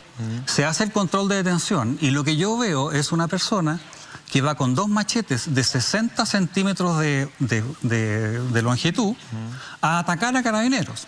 Para que haya legítima defensa tienen que concurrir tres hechos. El primero, que haya una agresión ilegítima. El segundo, que haya un uso racional de la fuerza. Y otro, que no haya habido una provocación que justifique el accionar, en este caso, de la persona que hace el acto violento. A mi juicio, de lo que veo en los videos, se configura legítima defensa. Y por lo tanto queremos darle el respaldo a Carabineros, especialmente en estas situaciones complicadas.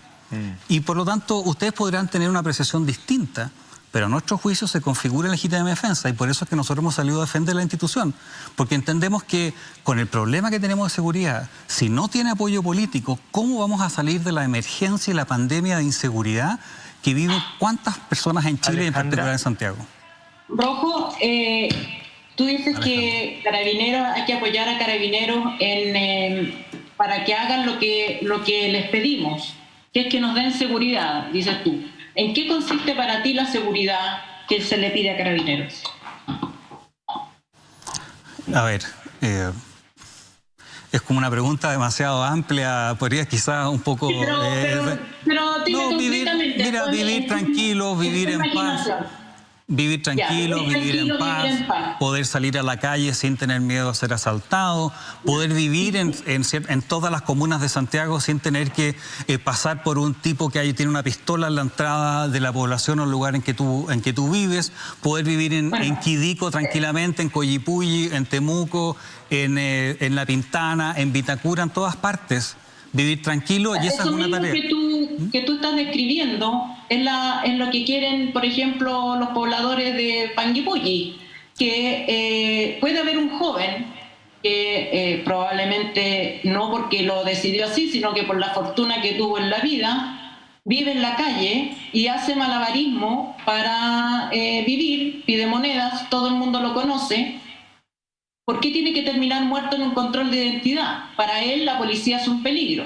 Para los pobladores de La Pintana y muchos jóvenes, también la policía es un peligro porque los pueden controlar, hacerles controles de identidad por cualquier motivo y no pueden vivir en paz. Porque a diferencia de probablemente, no sé dónde vives tú, pero supongo que vives en alguna comuna de Santiago donde no te van a hacer control de identidad. Tú no sabes lo que es que te pidan el carné por nada, no has vivido esa experiencia. Entonces, esas personas no tienen paz, no tienen seguridad, y precisamente quien les quita la paz y la seguridad es la policía. Mira, esa quizás es tu visión.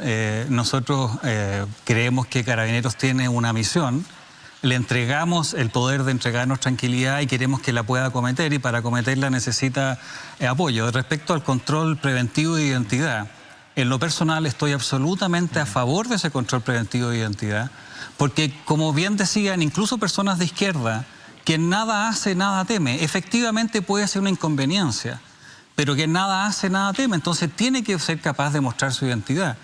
Respecto al caso, porque tocaste varios temas... Porque a ti no te lo controlan. Porque si creo que tu opinión sería distinta si a ti te pidieran el control de identidad cada vez que sales a la calle, o si en tu comuna, supongamos que tu comuna fuera objeto de control de identidad, estuvieras caminando pacíficamente por la calle, el carabinero te pide el carné porque puede suceder que en ese momento los que tienen el pelo rojo son sospechosos de algo. Creo que sería tu opinión la misma en ese caso. Es un ejemplo bien interesante, ¿no? Pero es verdad. No, pero a lo mejor te han hecho control de identidad o conoces a alguien. No me han hecho control de identidad, esa es la verdad. Pero me encantaría que hubiese control de identidad donde corresponda, para que nos entreguen seguridad a los carabineros que no están pudiendo cometer. Una de las cosas que esa es la duda, ¿dónde corresponde? Porque lo que estamos viendo... por supuesto, pero al punto de que la idea es que haya control de identidad donde corresponde. ¿Dónde corresponde? En los lugares en que buenamente, tú sabes que existe, por ejemplo, no sé si existe todavía el plan cuadrante, tú sabes perfectamente los lugares en que se cometen los delitos. Y tú perfectamente puedes dirigir la acción policial para que en esos lugares no se cometan esos delitos. Y la persona... En el caso de Panguipulli no se estaba cometiendo un delito. Pero José Antonio, efectivamente en el video nos sale que el malabarista haya estado presionando con sus machetes de 60 centímetros a las personas para que le entreguen plata. Pero ese es el motivo del cual nosotros tenemos conocimiento, por el cual se hizo el control preventivo. Bueno, imagino, la situación... Una cosa, José Antonio, lo que pasa es que, para terminar con Alejandra, yo considero lamentable lo que ocurrió, por favor. No, esto no es un problema de que estoy feliz, no, es lamentable lo que ocurrió, ojalá nunca ocurriera. Pero dado lo que vemos, consideramos que sí hubo uso legítimo de la defensa legítima. Quería pasar a otro tema para que aprovechemos pero solo un punto porque me parece muy relevante para la institución. ¿Dónde consiguieron la información respecto a que estaba amenazando a los transeúntes y la entregaron a la policía? No, esa es la información que es rumorología. Pero no sabemos... él no ha dicho que sea rumor, rojo es rumor. Yo estoy diciendo que es la información que tengo, puedo estar equivocado. Pero llegó por qué vía. No, eso es lo que... A ver, independiente de eso, el hecho concreto es que hubo un control preventivo y eso creo que estamos todos de acuerdo. Lo que pasa es que pensé que si tenías antecedentes habría que entregarlos a la policía. Esa es la información que tenemos, pero por supuesto que lo pongo en condicional porque eso es parte de la investigación y tendrán que los tribunales... Quería ir al caso de Colchane y la inmigración ilegal. Voy a partir por el tema de la zanja, que me encantaría poder entrevistar a José Antonio Kast respecto del tema, porque ¿qué quiere decir esa zanja de 1000 kilómetros? O sea, explíqueme cómo se controla la inmigración ilegal con una zanja. Mira, primero pongamos esto en perspectiva. En los países en que no hay libertad, en que gobiernan los gobiernos socialistas de izquierda dura, cuando se hace un muro es para que la gente no se escape de las crisis que generan esas ideas cuando gobiernan. Cuando en países con libertad como Chile, cuando se habla de una zanja o se habla de un muro, es para que no ingresen los que están escapando de los países socialistas. Eso, primero, para ponerle contexto.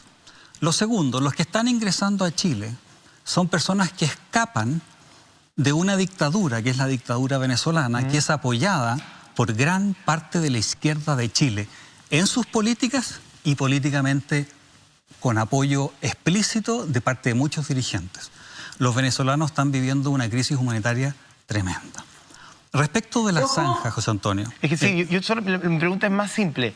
¿Lo de la zanja es real o lo dijo en sentido figurado? No. Para empezar, probablemente vieron las imágenes en los noticiarios centrales de hoy día, a las 9 de la noche. Zanja ya existe en parte importante de la frontera. Acá lo que ocurre es que esto es un plano, un bofedal gigantesco, en que no se sabe dónde está Chile y dónde está Bolivia. Usted podrá pensar que no es razonable que tengamos fronteras y que el mundo debe ser todo cosmopolita. Y quizás en el futuro sí lo sea. Pero la realidad hoy día es que tenemos fronteras y es importante que una persona sepa exactamente cuáles son las leyes que rigen en el lugar en que está.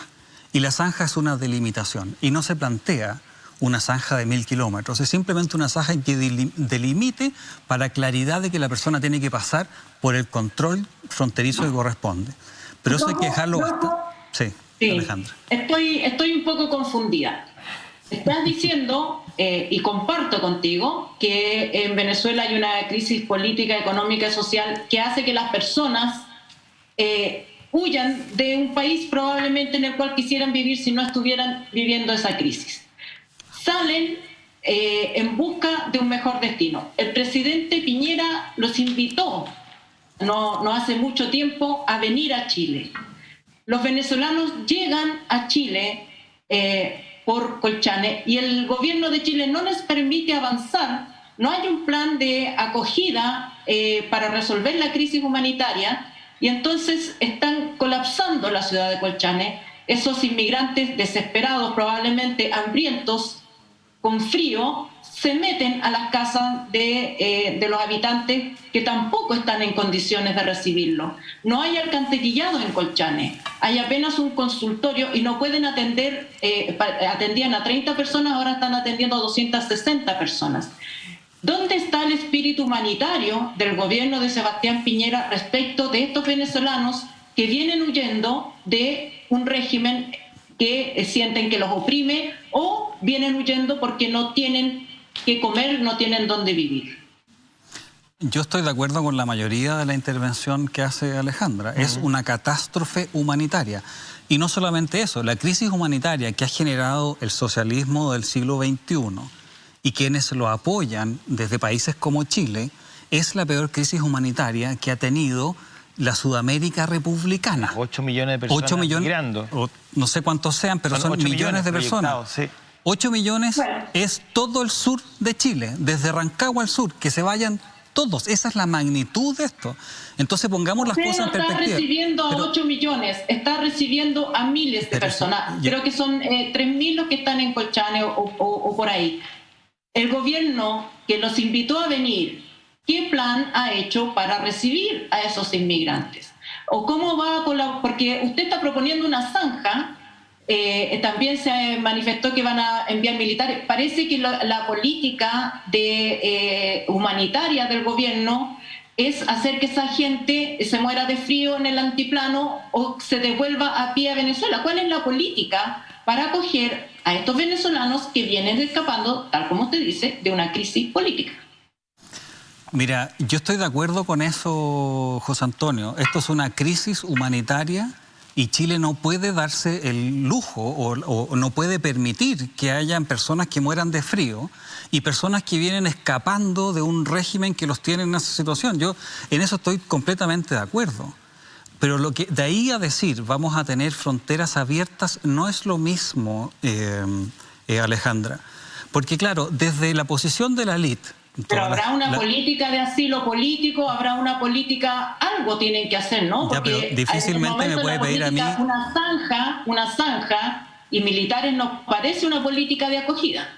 No, pero difícilmente usted me puede pedir a mí que responda por el gobierno del presidente Piñera. No, pero yo pienso que usted como tema cercano al presidente que nosotros, pues nos dirá qué está planteando el Partido Republicano al respecto. A lo mejor tienen un plan de acogida en el Partido Republicano. No, pero así que lo que pasa es que, a ver, desde la élite, mira, hoy día hubo varios twitters de personas de Bópoli y de izquierda diciendo que, quizás con muy buena intención, que los inmigrantes eran más educados, tenían más virtudes, tenían mayores actitudes. El problema de ese tipo de categorizaciones, de que los inmigrantes son mejores o más virtuosos o más aptos para el mercado laboral que los chilenos, es lo que demuestra la distancia que hay entre la élite y la gente. Pero no, si porque lo que pasa es que el punto es, perdón, es que puedo interrumpir cortito. El punto es, para que no nos desviemos del tema, que efectivamente Venezuela, para muchos, es una narcodictadura. A lo mejor Alejandra tiene una mirada distinta. Yo sí creo que es una dictadura. Yo creo que es una democracia que degeneró hoy día en una narcodictadura. Usted no viene por mí, compañero. No, por eso. Usted a lo mejor tiene una mirada distinta. Compañera Matus, por favor. De Venezuela, pero lo que yo quiero decir, perdón, para terminar el argumento. Lo que yo creo es que el comodín de Venezuela se ha usado políticamente mucho a lo largo de esta administración. De hecho, el presidente Piñera fue hasta Cúcuta. Por lo tanto, el gesto que hace el gobierno de Chile, cada vez que puede, en términos políticos, es de poner a Venezuela como el peor de los infiernos, efectivamente bregar por la libertad de ese pueblo, lleva el tema a las esferas internacionales. Entonces, ok, si Venezuela nos ha servido políticamente como un comodín, tenemos que tener una política para recibir a los venezolanos. Si efectivamente, o entramos en la discusión venezolana o no, pero no podemos ir a Cúcuta a llevar ayuda humanitaria y luego cuando la gente llega buscando ayuda humanitaria a la frontera norte, hacerle una zanja. O sea, hay una contradicción vital en eso. Profunda. O sea, uno no se puede condoler de las personas que vienen arrancando y cuando llegan decir que les vamos a hacer una zanja. Tiene que elegir una posición. Yo entiendo que usted no habla por el gobierno, pero ¿cuál es su posición? ¿Qué hacemos con las personas que vienen huyendo? Es que usted me plantea una falsa dicotomía. Por supuesto. Entonces, salgamos de la dicotomía. ¿Qué hacemos con las personas que vienen llegando a Chile? Primero, el 80% de las discusiones es porque estamos discutiendo, muchas veces se discuten de cosas distintas. Ustedes me están planteando el tema... No, yo estoy haciendo una pregunta súper clara. ¿Qué hacemos con las personas que están llegando a Colchane? No. Desde su mirada. Hay que exigirles que pasen por donde corresponde, que es el paso habilitado, y que se hagan los trámites para ingresar de manera legal. Perfecto, por lo tanto se está porque entren todos. Está bien, pero o sea que acá se plantea una falsa dicotomía. No, yo estoy preguntando y usted me está explicando. Me dice, pero lo que quiere es que las personas que llegan huyendo pasen por pasos habilitados y entren regularmente. Por lo tanto, usted está por la acogida de estas personas, simplemente que a través de pasos regulares. A mí me parece que eso está en una lógica que es distinta a... Sí, pero eso no a la de hacer una excavación, digamos. Ya, pero es que por favor déjeme dar el argumento, porque si no, no puedo... A ver. Mira, primero hay una falsa dicotomía. Uno es la preocupación humanitaria de gente que está sufriendo. Los seres humanos somos iguales en dignidad, y creo que eso es un principio básico del cual hay que partir. Ninguno de nosotros quiere que haya una crisis humanitaria ni en Venezuela, producida por estas políticas socialistas, ni en Chile, ni en Colchane, ni Huara, ni en Iquique, ni en ninguna parte. Por lo tanto, eso está absolutamente claro. El problema de abrir simplemente las fronteras y actuar como que no hayan fronteras no es un problema de la élite, de quienes estamos en este panel. No es un problema de quienes trabajan para el Estado, no es un problema de los empresarios. Es un problema percibido al menos por los 2,4 millones de personas que están desempleadas. Pero, Rojo, ¿quién ha hablado de abrir fronteras? Ese es el punto. Porque lo que está planteando, la falsa dicotomía... No, yo le pregunté qué quiere hacer, no dije dos dicotomías. No, tiene que haber inmigración legal, tiene que discutirse qué porcentaje... Mira, te voy a dar un dato... Paula. Me llamo Paula. Sí, no, sí, por supuesto. Biden, el presidente pro-inmigrante, que por lo menos así es percibido en todo el mundo, ha dicho que va a relajar las normas de Donald Trump y lo ha hecho. ¿Sabes cuántos inmigrantes va a recibir al año Biden? El gran persona pro-inmigración, y yo en eso lo respeto a Biden. Va a recibir un 0,0004% de su población. Lo que equivale en Chile, en la proporción, de 7.000 personas refugiados al año. En Chile ya han entrado en enero más de 3 veces eso. O sea, más de 3 veces lo que Biden, la persona humanitaria, que todos respetan y que yo creo que en este panel lo respetan, plantea. Entonces tenemos que ponerle un poco de proporción a lo que está viviendo mucha gente. Ya, pero vuelvo al punto de Alejandra, perdón, para contestar la pregunta. ¿Cuál es la mirada del Partido Republicano? ¿Es solo la zanja? Porque nadie aquí ha planteado, y me parece que no sería sensato hacerlo, abrir fronteras. Creo que, al menos yo creo que no es sensato desde mi óptica.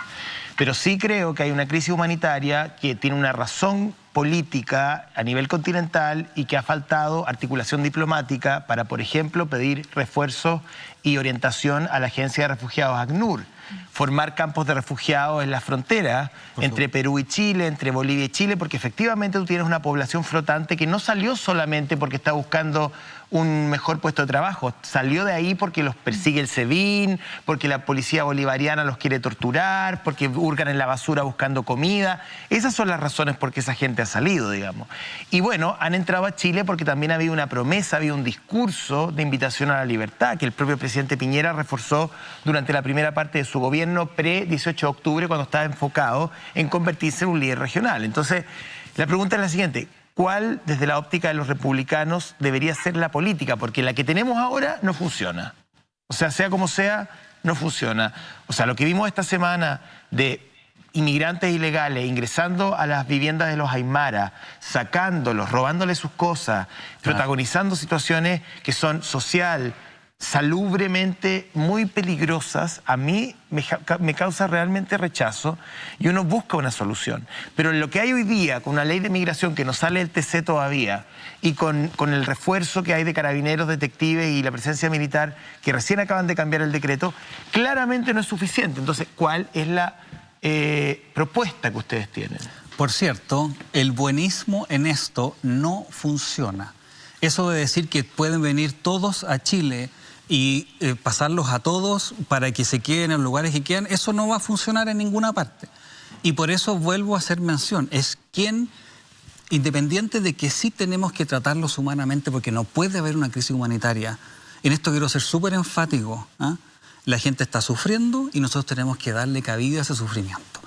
Pero acá hay 2,4 millones de personas desempleadas, que con suerte en 6 meses más van a conseguir un trabajo por 400.000 pesos, con suerte, y entran 500.000 personas más que no van a conseguir empleo, y los vamos a tener como dejó Michelle Bachelet y Heraldo Muñoz, a cuánto, 1 millón de personas que venían o cientos de miles, y los dejaron sin ninguna atención, sin trabajo, sin la posibilidad de insertarse en CITES con un trato absolutamente inhumano. Entonces acá también tenemos que ver quién es el que ve los costos de todo esto. Y son las personas desempleadas que dicen, ahora sí que ni siquiera voy a poder conseguir un trabajo de 400.000 pesos, voy a tener que conseguir con suerte en 6 meses más, después de llevar 1 año desempleado, un trabajo por 200.000 pesos. Entonces el buenismo acá de decir todos vengan para acá no sirve. Me encantaría que fuera así, evidentemente, pero no es así. ¿Quién dijo eso? ¿Quién fue el buenista? El buenista es el que dice, no, pero como ¿quién? lo hacía, por ejemplo, el senador Latorre, Isabel Allende, que dicen... Turismo laboral. Turismo laboral, que usted venga con una visa de turismo y acá aplique, ya estando dentro, con una visa de un tipo distinto, y usted aplica para poder trabajar y se queda acá. Eso tengo la impresión de que empresarios también estaban en esa línea, no por buenismo, sino que porque ellos tenían una carencia de mano de obra. Eso, por supuesto, la élite, los que trabajan para el Estado, los que estamos acá, los empresarios, claro, no hay ni un problema. El problema es quién paga el costo de esto. Y el costo no lo pueden pagar los empleados. Entonces, por eso nosotros yo quiero plantear que la elite tiene matices. Buenísimo. Por supuesto que la elite no la afecta. O sea, la elite tiene muchos matices. Usted es parte de la elite y tiene miradas distintas. Yo creo que generalizar respecto a que toda la elite piensa de una manera... Pero en general es así. No, porque usted es parte de la elite y no piensa así. Bueno, pero... Usted es la excepción de la elite. No, pues lo que quiero decir es que las generalizaciones, no sirven. Usted fue a Harvard, usted sabe que las generalizaciones son impropias y no permiten entender los fenómenos. Entonces, yo solo creo que para una conversación sana uno no puede decir toda la elite, todos los políticos, todos los bonitas, hay que ser claro. De hecho, tengo la duda, 500.000 personas van a entrar, ¿cuándo y dónde? Porque dijo, no podemos dejar que entren 500.000 personas. Cuando estuvo Michelle Bachelet en el gobierno, los últimos meses... pero dijo que iban a entrar. No, yo estaba dando el ejemplo de lo que siente una persona que lleva un año desempleado, esos 2.400.000, que es la cifra que tengo. 1.600.000 empleos se han terminado con la pandemia. Pero ya veníamos de un estallido del 18 de octubre, un estallido de violencia, que había terminado también con la actividad de muchas pymes y había dejado mucha gente en la calle. Entonces, con Michelle Bachelet y Heraldo Muñoz, se permitió hasta la creación de una línea aérea que traía personas y finalmente no las consideraban, las dejaban viviendo en CITE de manera completamente inhumana. En todo caso, un dato numérico es que Chile tiene un 7,5% de población extranjera y el estándar OCDE es 10%, la que tiene actualmente.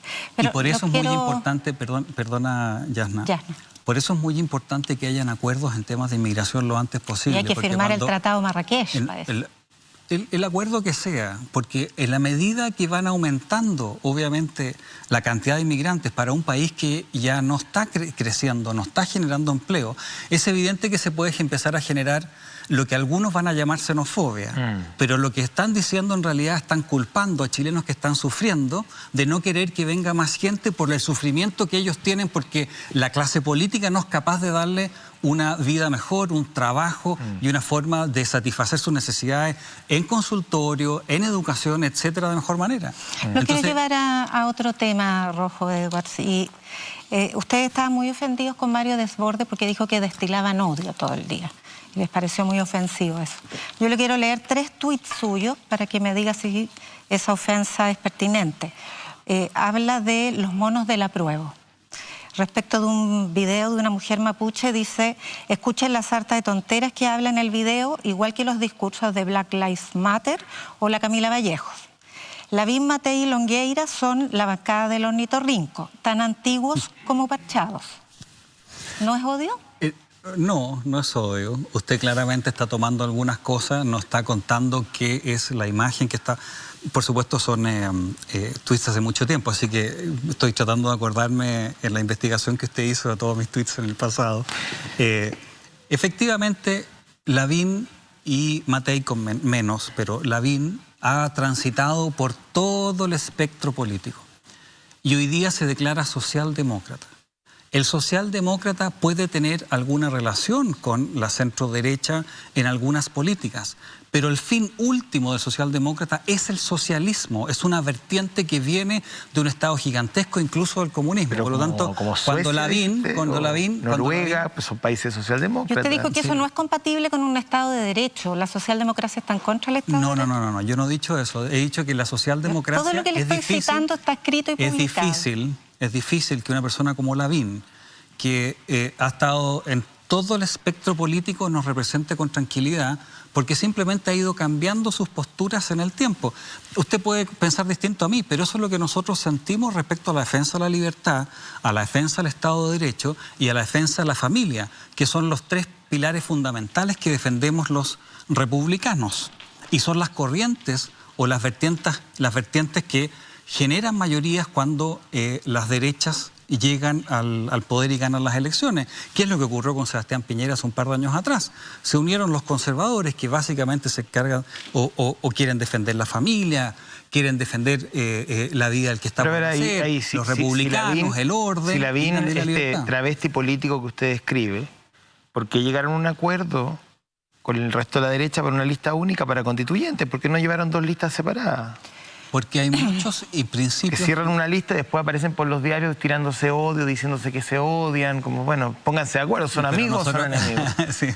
Yo te encuentro razón, José Antonio, pero eso no fuimos nosotros a ese respecto. Ya. Nosotros creemos que hay ciertos valores a nivel constitucional que podemos defender en conjunto, no todos, pero un porcentaje, y lo óptimo electoralmente, y demostramos mucha madurez, porque ustedes comprenderán que para un partido nuevo como el Partido Republicano llegar a un acuerdo que no le permite perfilarse como tal es una demostración de madurez bastante grande, y nos unimos a este pacto junto con Chile Vamos y estamos orgullosos de haberlo hecho. No sabemos cuál va a ser el resultado, pero por lo menos el rendimiento electoral debiese ser muy bueno respecto a las casi 7 listas que hay en la gran mayoría de los distritos de candidatos de izquierda. Yo creo que es una demostración de madurez. No sé si... Quiero preguntarle sobre otra declaración suya, y es que las personas que están a favor del aborto son los esclavistas y los nazis del siglo XXI. Yo quiero decirle que la mitad de mi familia murió en campos de concentración y yo estoy a favor del aborto. Mire, prácticamente todas las violaciones de derechos humanos, o una gran cantidad de violaciones de derechos humanos, parten cuando se le quita la calidad de persona a la persona que finalmente termina violándose el derecho humano a la categoría de personas. Y las víctimas del holocausto son igualmente personas que la vida celular sin tejido neurológico. Exactamente. Un tribunal nazi, el año 1937, como usted puede saber, estableció, y en este caso, que los judíos no eran personas propiamente tal. Lo que hicieron en Estados Unidos para justificar la esclavitud fue a través, por ejemplo, del Tribunal Supremo de Virginia de la época, que dijo que las personas de color no eran personas propiamente tal, y por lo tanto los derechos que le garantizaba la Carta de Independencia y la Constitución en general a nacer libres e iguales y tener la posibilidad de perseguir su felicidad, no se aplicaba a ellos. Por eso le estoy preguntando si para usted tiene el mismo valor la vida de una víctima del holocausto o de la esclavitud que un conjunto de células sin tejido neuronal como es antes de la 12 semanas de gestación. Ese es el problema, que usted le quita la calidad de persona y le quiere llamar, como lo hizo la diputada Orsini, en vez de llamarla a persona, le quita la calidad de persona y dice que es un cigoto. Es lo mismo que hizo el Tribunal de Virginia cuando decía que las personas de color no eran personas y por lo tanto los derechos no eran de ellos. Pero no eran cigotos, eran personas. Por supuesto, así como el que está por nacer es una persona. Por lo tanto, hay una relación bastante evidente en quitarle la calidad de persona a la persona de color para poder esclavizarla y quitarle la calidad de persona al que está por nacer para poder abortarla. No es el que está por nacer, es la gestación antes de la semana 14. Y usted le quita la calidad de persona, al igual que lo hizo el Tribunal Nazi en 1937 a los judíos, igual que lo hizo el Tribunal de Virginia en contra de los negros, y igual que lo hizo, cuando en 1906, cuando se discutía el voto de la mujer en Inglaterra, uno de los primeros lugares en lo que se hizo, se decía, para no darle el voto a la mujer, que la mujer no era propiamente tal persona. Se le quita la calidad de persona. Por lo tanto, yo mantengo los dichos 100% de que el que está por nacer es persona y que tiene una relación muy grande, especialmente con la esclavitud, como se dio en todas las Américas y en particular en Estados Unidos. Yo quería llevarlo... Perdón, Alejandra. Sí, quería hacer una pregunta porque tiene que ver con este programa y es una afirmación que hizo usted esta semana. Sí, yo era lo mismo. ¿Qué programa? Aquí le hicimos una encerrona a Larraín, y más allá de esa definición, que le preocupaba que Chile ocurriera lo que pasa con la prensa en Estados Unidos. Sí. ¿Nos podría explicar a qué se refieren sus dichos y cuál es su definición de encerrona? Bueno, muchas gracias por la pregunta, Alejandra. Mira, en la prensa en Estados Unidos, quienes la seguimos, yo la sigo a diario, la verdad es que tanto CNN como MSNBC, el New York Times y por otro lado Fox News o algunos otros no, a mi juicio... Perdón, no eso sí es delita, leer el New York Times, MSNBC, Yo a mucho... Está bien. Bueno. Oye, perdón, solo un punto, perdón. A mucha honra, yo soy casado con norteamericana. En mi hogar se sigue lo que pasa en el lugar de nacimiento. No, era solo un punto respecto a que son medios de élite, a eso me refería. Claro que sí, pues CNN, Fox son los medios más importantes de Estados Unidos. Lo importante de esto, y que quiero recalcarlo, y que espero que en Chile no ocurra, es que cuando tú ves CNN y cuando tú ves Fox, en ninguno de los dos casos hay ningún interés por entregarte la noticia. No hay personas que piensen distinto, por ejemplo, pro-Trump en CNN o anti-Trump en Fox. No hay ningún interés del periodismo informativo. Es solamente el traspaso de una... Es lo que yo veo, podemos estar... Sí, es que yo también, como estoy acá, también sigo la prensa estadounidense y tanto Fox como CNN acordaron, no sé en qué estaban conteste en que la última elección la ganó Biden, al punto de que Trump se enojó con Fox. Entonces, hay hechos y puntos en los que sí están de acuerdo, más allá de las opiniones que puedan dar los comentaristas. A la hora de entregar información, la prensa estadounidense está uniformemente de acuerdo en hechos sustanciales.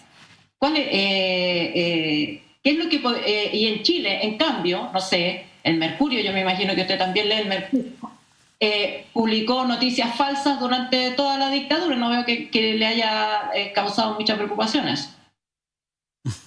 Era muy chiquitito. Siempre cuando faltan los argumentos a uno le tiran la mochila. No, si no es falta de argumentos. Yo no sé qué edad tiene usted, pero yo para el plebiscito tenía 13 años, entonces ¿usted cree realmente que estaba preocupado de lo que publicaba el Mercurio? Bueno, pero yo tenía 7 años. Le agradezco por pensar que era tan precoz. ¿Ah?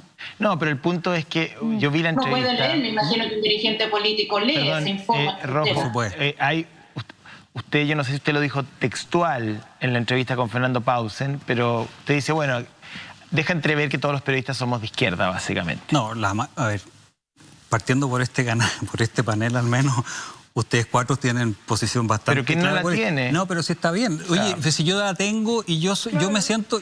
O sea, yo soy activista político en las cosas que creo, y eso yo lo entiendo. Y José Antonio salió del closet político. Lo que me gustaría, eso sí, es que haya un balance, especialmente entre los que conducen los matinales, las noticias, etcétera. Porque de esa manera hay una discusión un poco más rica. Lo que yo destaco que todavía en la prensa chilena, a pesar de que hay muchos problemas, no estamos al nivel de la prensa de Estados Unidos, que ya, a mi juicio, ya perdió todo interés de entregar la información para que la gente pueda formarse su opinión y te entregan la opinión. Y yo espero que eso no ocurra. Pero más allá de eso, bueno. Es una mirada. Oiga, tenemos regalo de Penguin Random House, Ecología y Política de Sara Larraín. No coinciden políticamente, pero es una mirada pero lo vamos Sara Larraín y está bien. Rojo Edwards, mucha suerte en su candidatura a gobernador. Muchas gracias. Que le vaya bien. Entiendo por el Twitter, mirando ahí, que está el presidente de su partido, José Antonio Kast, mirando el programa, así que aprovecho de, aunque me fune por redes sociales, igual le tengo cariño a José Antonio Kast. ¿Ah? Y nada, pues le agradezco a Paula Molina, a Yanna Levin y también a Alejandra Matus. ¿Ah? Y le mando un tremendo abrazo a todos quienes nos están mirando. Buenas noches.